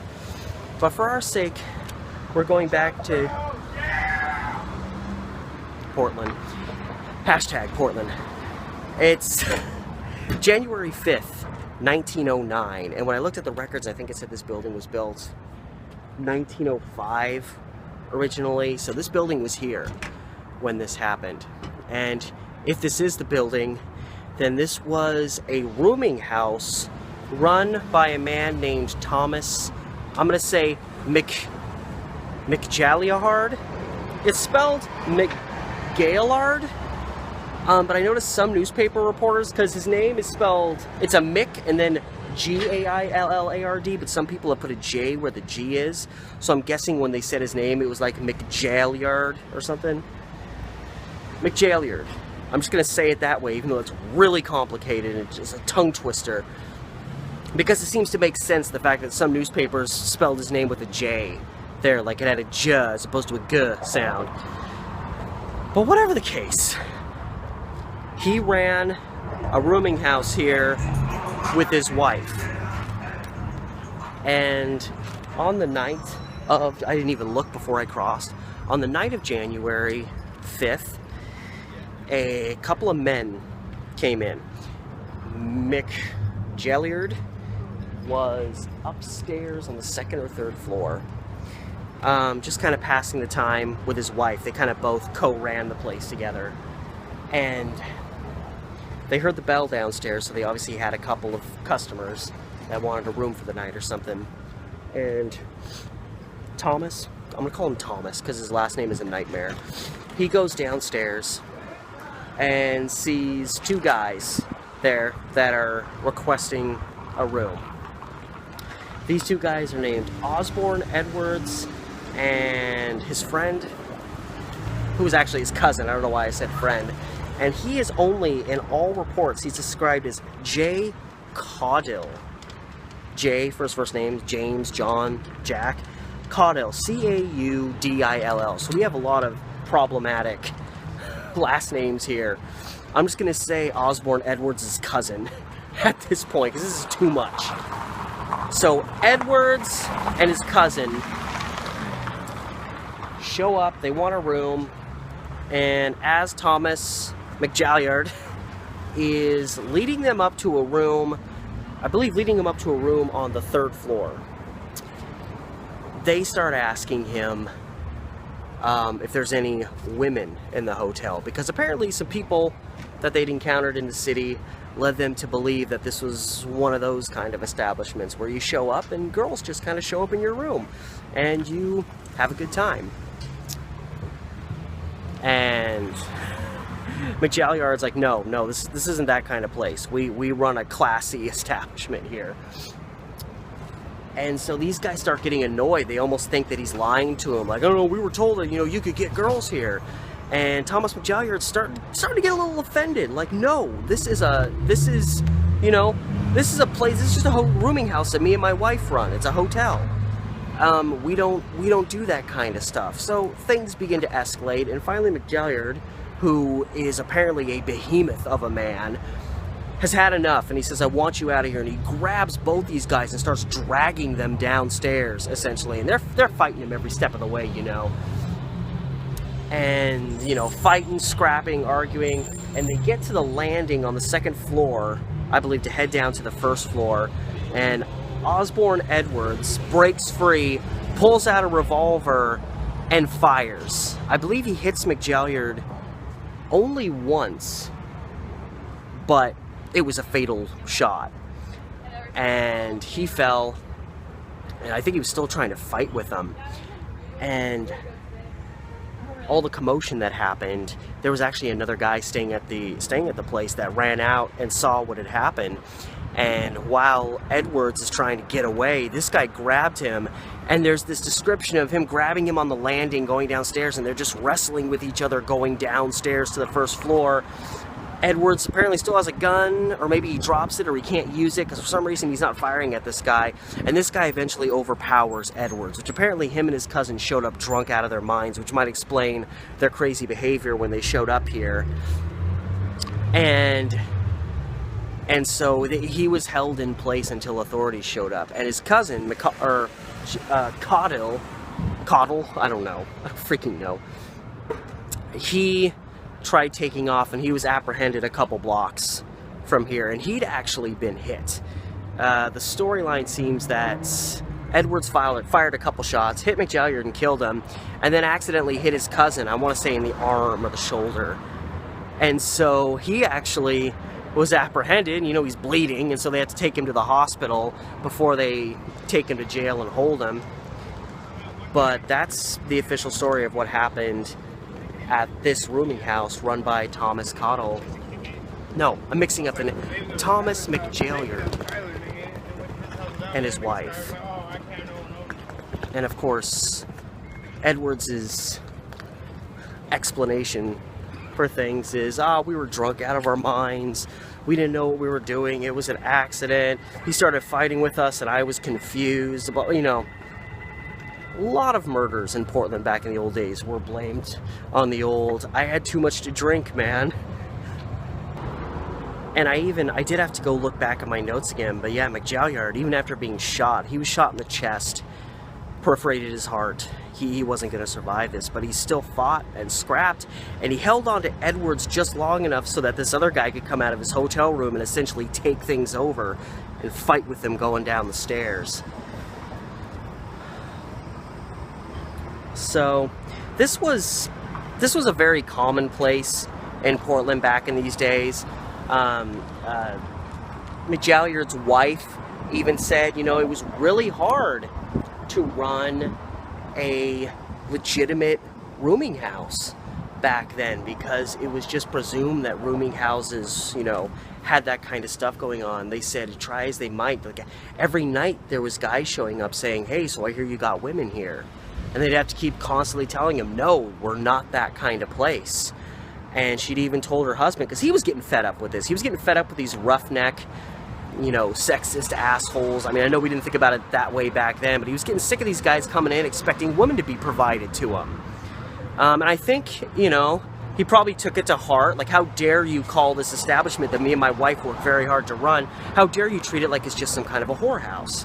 And his wife told him, you know, in the times leading up to when he ended up getting shot here, she told him, you know, don't be so aggressive with these guys. Some of these guys are dangerous. I know you want to protect our good name and whatnot, but if you get too rough with these guys, one of them is going to do something. And that's exactly, tragically, what ended up happening. I mean, I certainly don't fault the guy for trying to maintain order under his own roof. But it seems had he just told the guys, no, I'm not giving you a room, get out, don't try, I'm not getting you a room, there's no women here, get out. There probably would have been some words exchanged, but odds are he would have probably escaped with his life, but he had to get physical with them, and that's how things ended up going astray.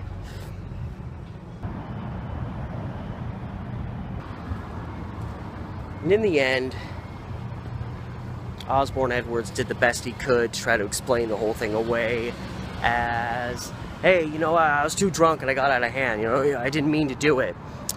And he was brought up on first-degree murder charges, but when all was said and done, he ultimately ended up being able to plead down to manslaughter, which likely saved him from, you know, a death sentence.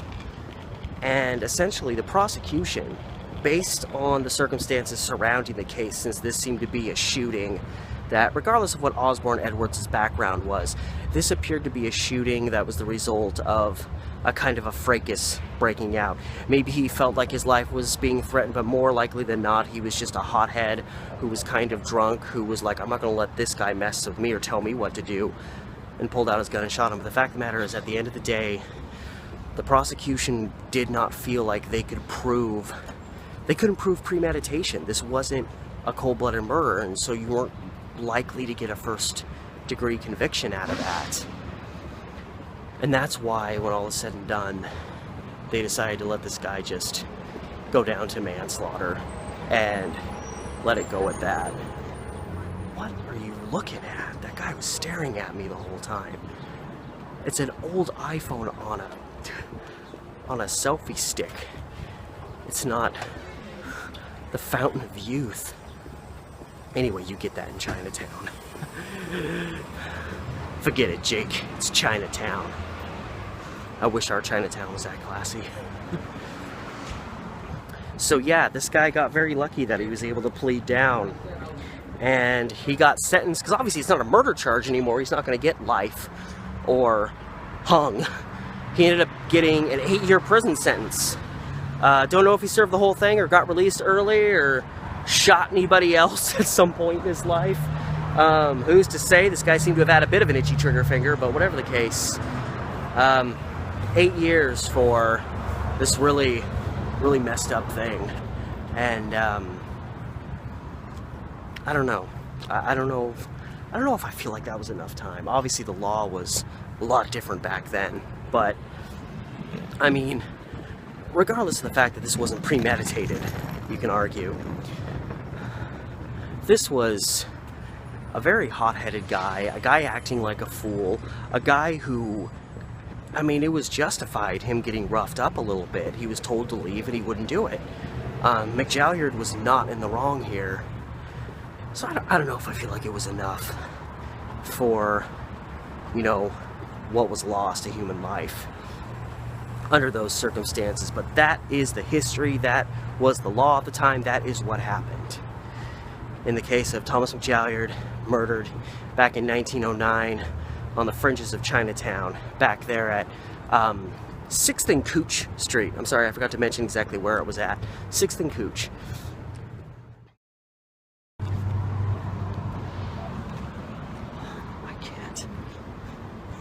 can't deal. You will pay me my grovel debt. There's like 3 or 4 people, like, mentally ill, losing their mind. She was like, I don't know if you know this, but did you know that what you're doing is highly illegal? I was gonna lose it. I was really gonna freaking lose it. He starts going in this direction, actually. I'm confusing my streets. I'm trying to get to... Wait. But I'm having like people yelling at me while I'm trying to video. I need to get out of Chinatown before I punch someone in the face. I just want to get out of Chinatown. Hey everyone, Steve the Amateur Historian.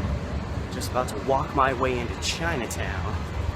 And this video is going to be a little bit different than what I've done thus far. This video is going to actually encompass 2 murders that happened in relatively close proximity to one another and only a few blocks apart. But the reason I'm putting them together is not just because they happen so close to each other, but what's even more interesting is that the 2 main killers involved actually ended up in the same jail cell together after their crimes were done. So I figured, gotta do them together. And actually, one of these stories takes place in the vicinity of 2nd and Cooch Street, which is this intersection right here. But I'm not starting here. to start, we have to go a little bit further west of here. So, trying to make my way over to 5th and Flanders, where this bloodshed, all from 1902, where this bloodshed first started. And it starts with this guy named Lester Belding. So Lester Belding and his wife Sylvia had been married for several years, come July 11th, 1902. They'd been married for roughly 7 years. It was pretty rough. Belding, like a lot of men, was into drinking, and it was never a great marriage. They had produced a child, a son named Eddie, who in 1902 was only like 5 years old. But pretty much since the day that these two married, Sylvia's family, they'd always been against it. They always thought Lester was no good. They thought he was a threat to her. Pretty much her whole entire family, they'd all been just trying to, pretty much from the beginning, to get Sylvia to just dump Lester and find someone better. Or find just anything better to pursue in her life. And finally, late June, start of July. It's only about a week or so earlier, so around Independence Day 1902. Sylvia, finally took the leap. She sued for divorce. She was leaving Lester Belding forever. This is a problem for Lester Belding, who, like most men of that time, and like a lot of men now, had the attitude of, well, if I can't have her, nobody will. And there was a slight problem with that, because there was a guy by the name of Frank Woodward, who, at least rumor had it, Sylvia had started seeing. And that brings us here to 5th and Flanders, and the site where Sylvia's parents lived.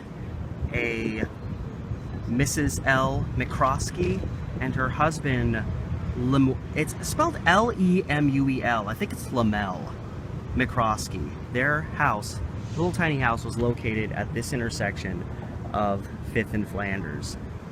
And when Sylvia left her husband, she's in a transitional period, she started staying at this house that was at this intersection. And on July 11th, 1902, Lester Belding decided to pay the house a visit.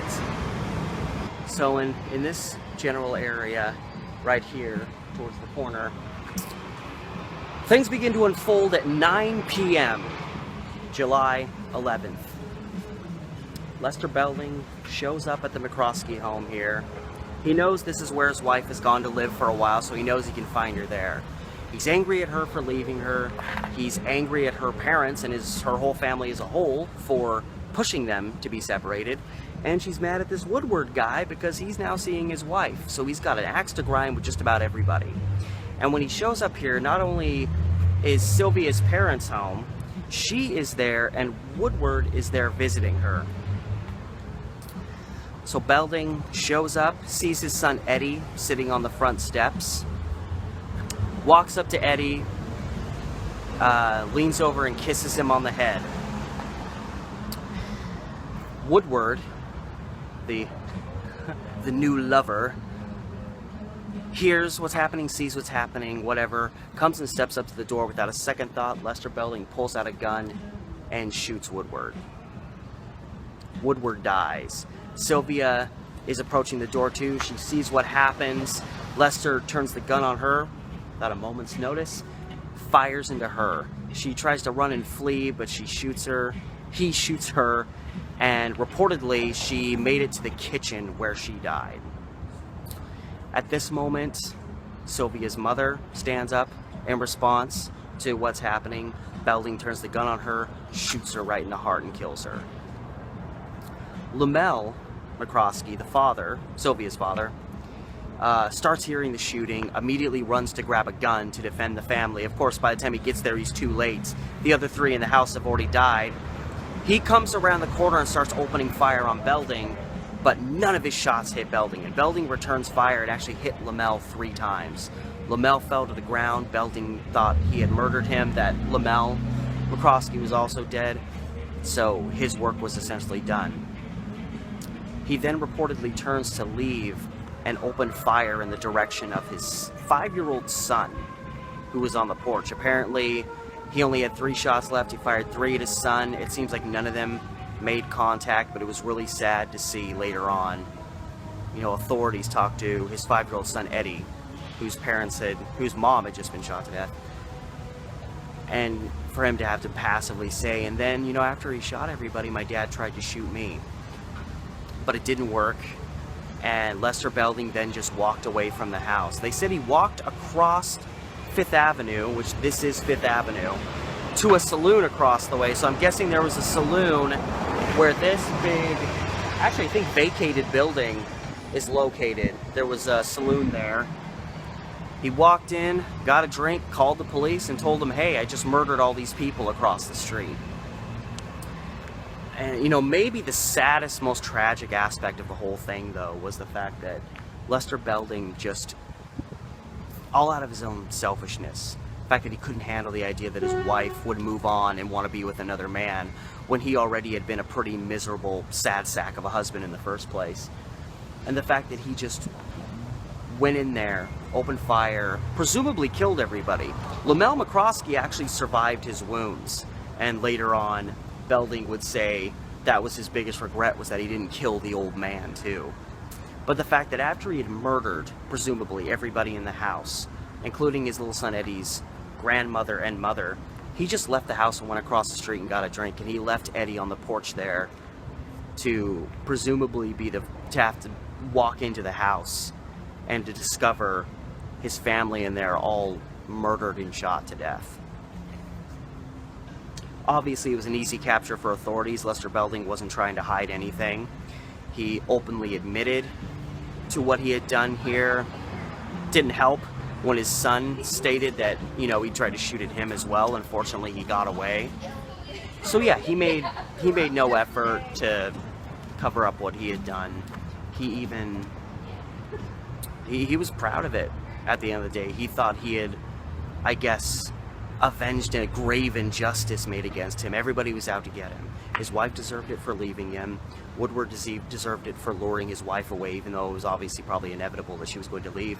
And Sylvia's parents deserved it too for trying to break them up for so long. Another regret that, I just got very, very white. Another regret that Lester Belding had about his actions here is that more of Sylvia's family wasn't here for him to shoot, because they all thought he was a deadbeat. And, you know, instead of fixing himself, because what man in 1902 actually fixes himself, he just decided to blame the rest of the world for his failures as a husband, probably a father. And he went on trial, and it was a cinch, because even when he was on trial, he made no effort to deny what he had done, and he had no remorse for it. And obviously what happened here was pre-planned. It wasn't even pre-planned to the point that this guy just snapped and got a gun, and as he was like walking here knew what he was going to do. I'm pretty sure Lester Belding was planning on doing this from the moment his wife said, "I'm divorcing you." He managed to borrow the gun that he had from his workplace, which was on 14th and Flanders. So literally, we're at 5th and Flanders. You go 9 blocks directly that way down the road. That's where he worked. He borrowed the weapon he used there. He left a note in the till where he worked, admitting before the act had even happened, like as he was leaving to come down here to do it, he left a note in the register at the place where he worked saying, "Here's what I'm about to do," and then he went and did it. So I don't think there was any doubt that this was inevitably going to happen. It was just a matter of when it was going to happen.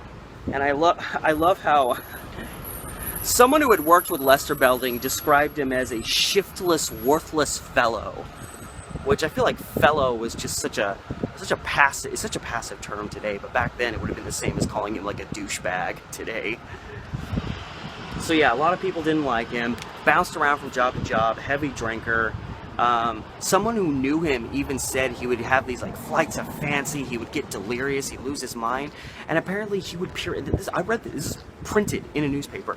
He would claim that there were like these demon, I was mixing devil and demon, these like demon monkeys that would try to chase him and attack him, and he would just run.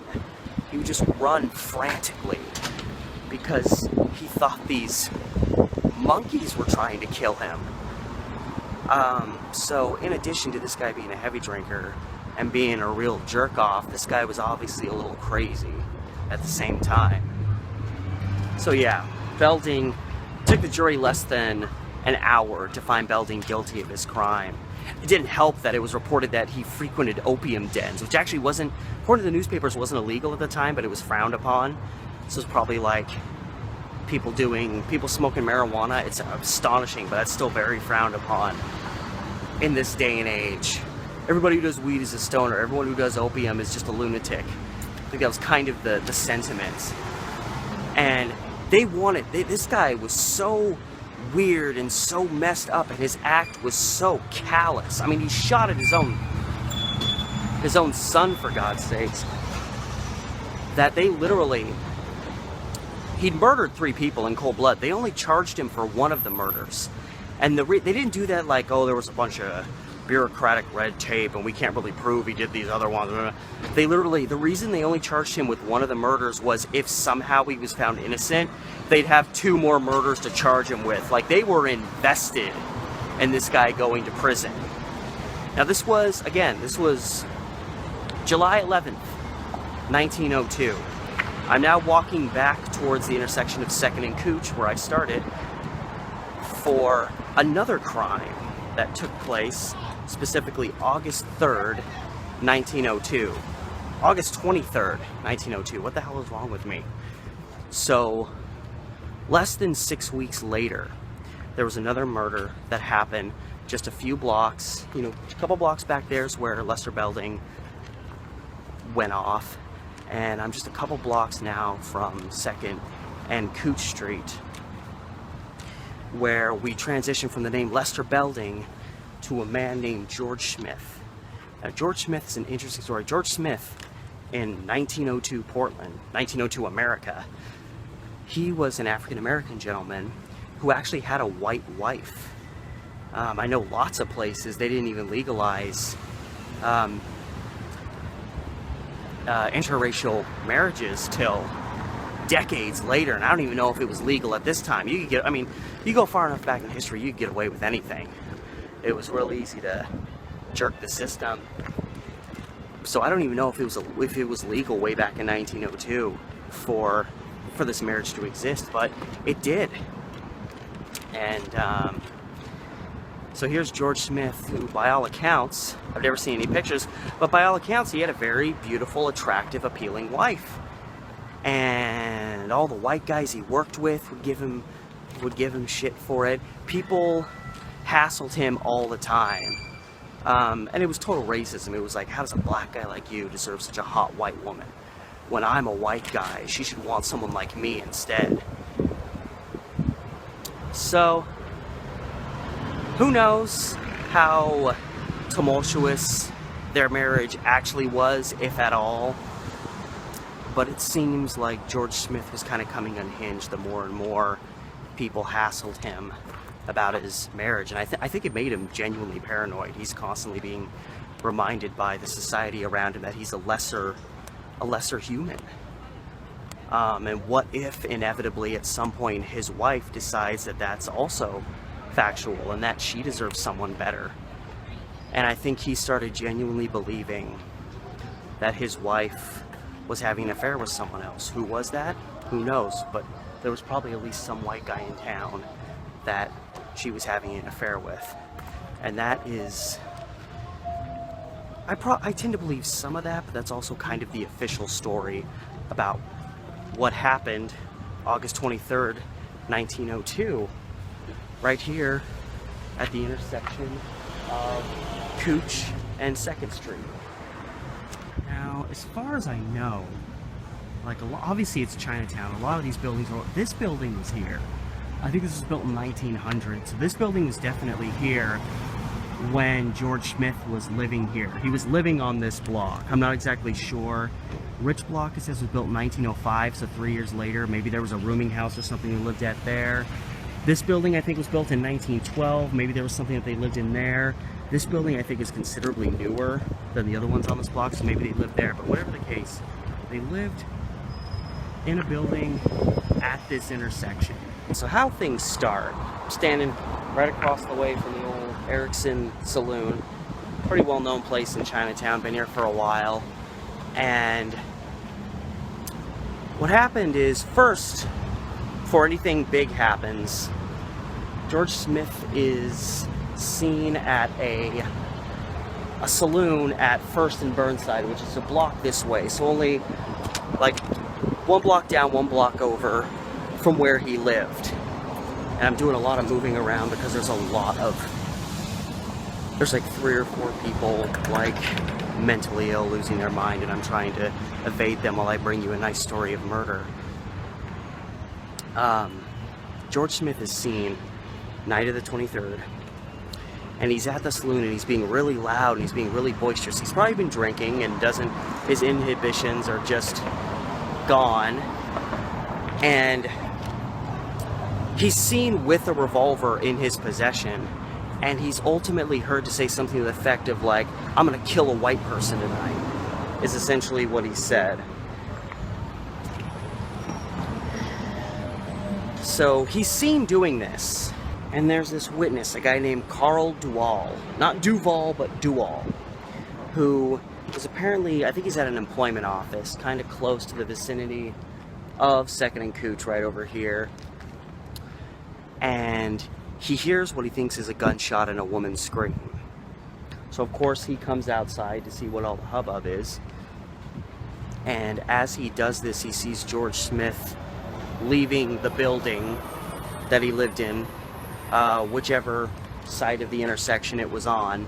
He sees him kind of sneaking down a side entrance and trying to get away. And he, fortunately, you couldn't just call police on your cell phone back then, so there was a lot more beat cops walking the street. So Duval was able to track down officers pretty quick and point out this suspicious thing. You just heard gunfire, a woman screaming, and this guy fleeing the vicinity of the building near this intersection, after earlier saying, like, at a bar he's gonna go kill someone that night. Like, it's a little suspicious.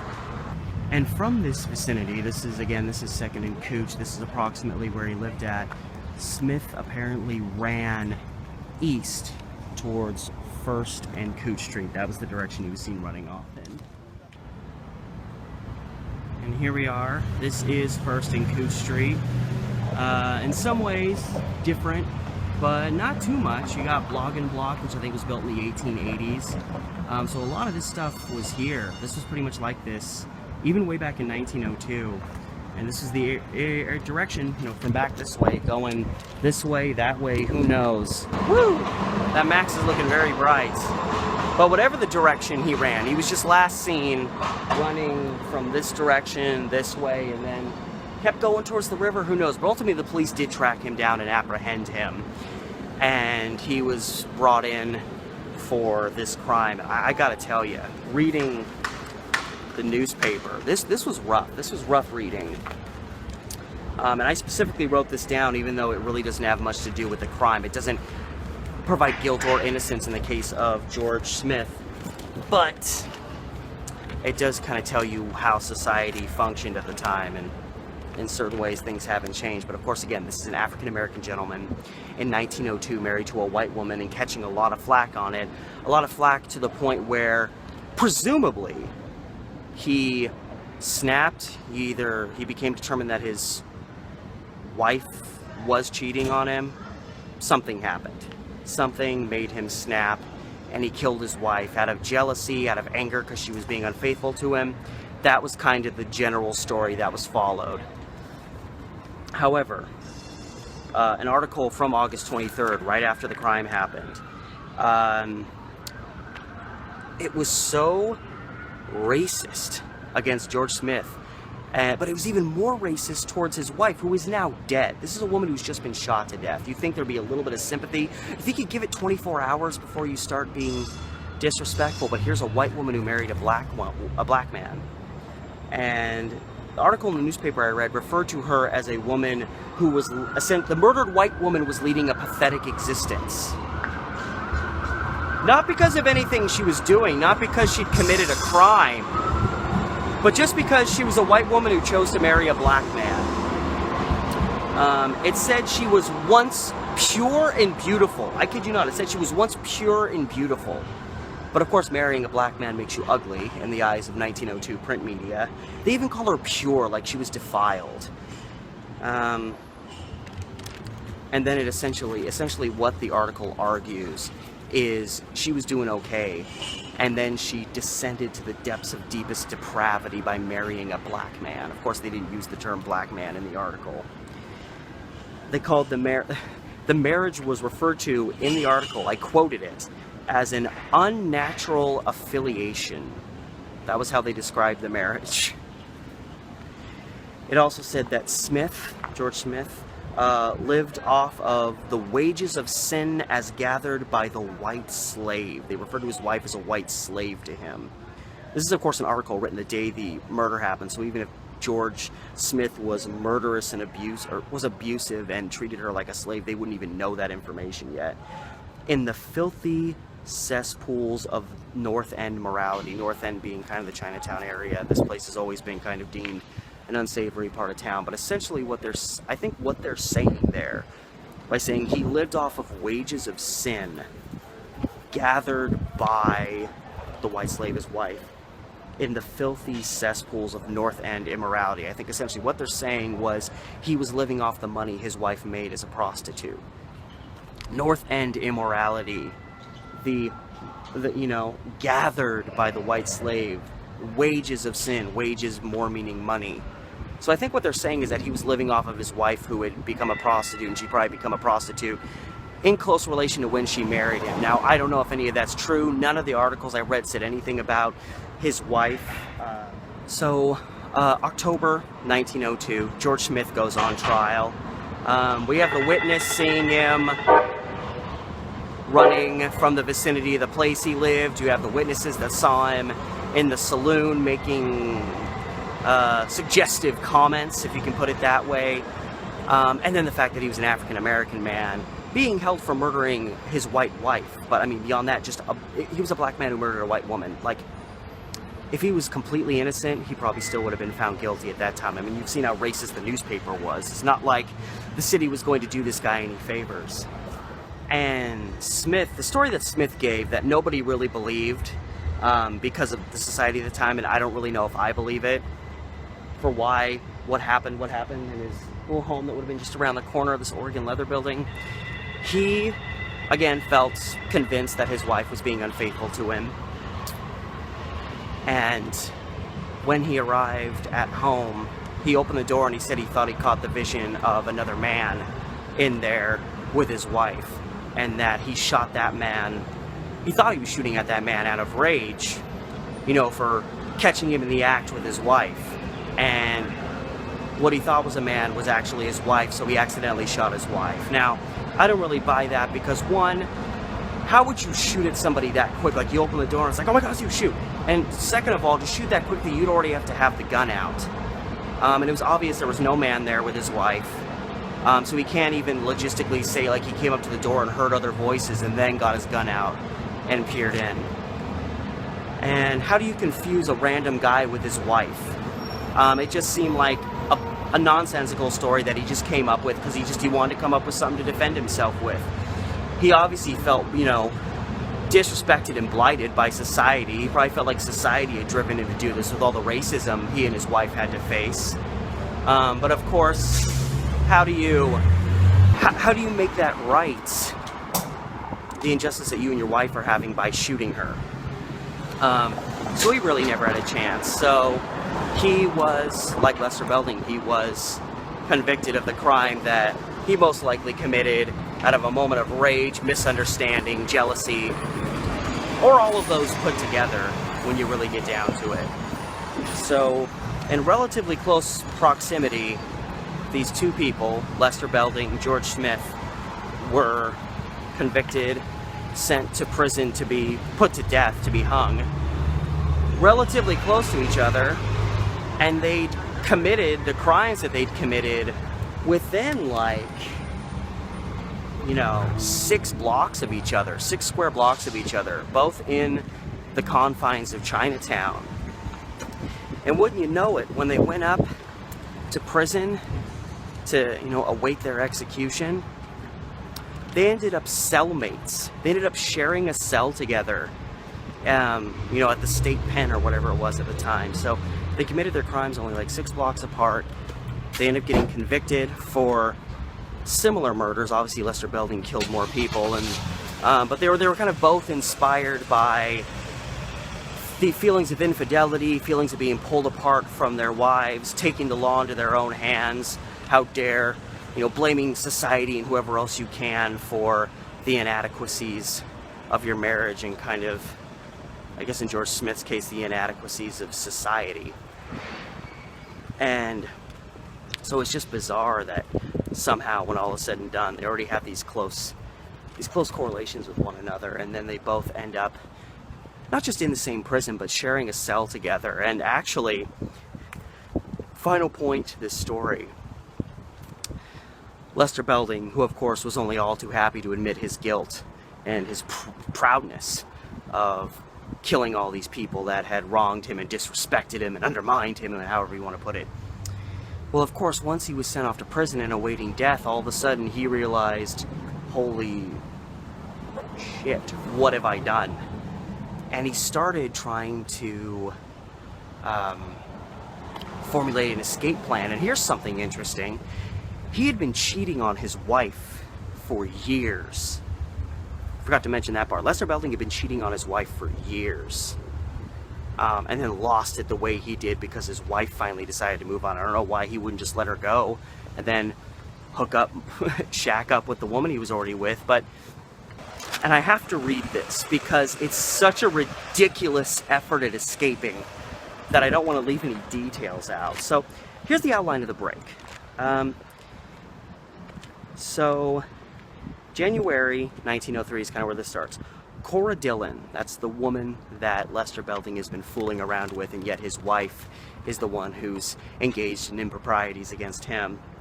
So she comes and visits him, and she's already able to slip him stuff in jail. The security there is not great.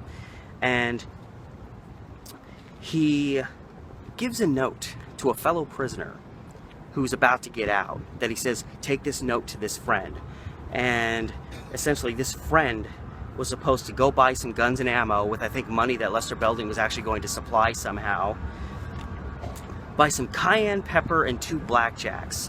Give these things to Cora, and she'll bring them with her the next time she comes and visits. Cora would then come back with the stuff. She would show up, she would blow cayenne pepper into the eyes of whoever the main guard was there, temporarily blinding them, disorienting them, at which time she would get at his key ring, get the keys away, go and unlock Lester Belding's cell, where he had a couple cellmates. She would give the blackjacks to the other cellmates, and I guess give Lester Belding the gun because he's the leader, and they would beat and potentially shoot their way out of the prison. I kid you not, this was the plan.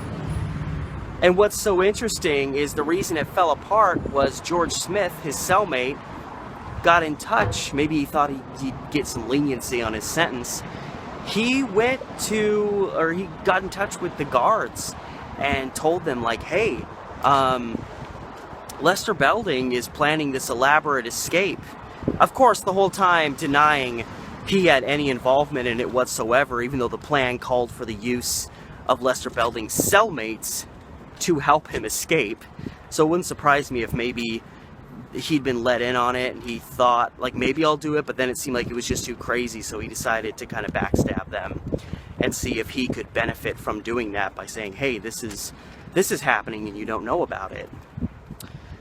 Didn't benefit anybody. It sure as heck didn't get him any leniency, and it blew the whole thing out of the water. Lester Belding tried to dismiss it as a joke, going around. It wasn't a real thing. It was a joke. I was never serious about that. I would never have Cora do that. And the funny thing is, George Smith, because again, I think he was just out to save his own hide, went to the authorities to tell him about this elaborate plan. But then he also said that even like Cora Dawson, that's her name, right? His infidel lover, yeah, Cora Dawson. He even said that she wasn't involved, but like the whole plan revolves around her getting things done outside and then coming in. She's the one that has to incapacitate the guard. She's the one that has to bring the weaponry. So it was just a bunch of a chaotic mess. Didn't help George Smith, didn't help Lester Belding.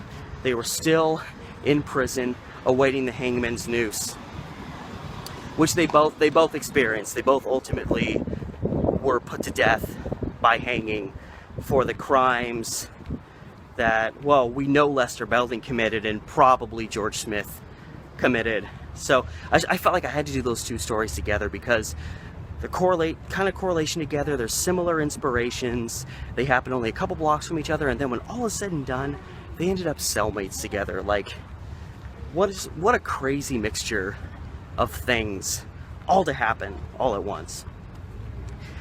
And that's the story of, I guess you could call it, the Chinatown wife killers. I can't really think of a better name for them.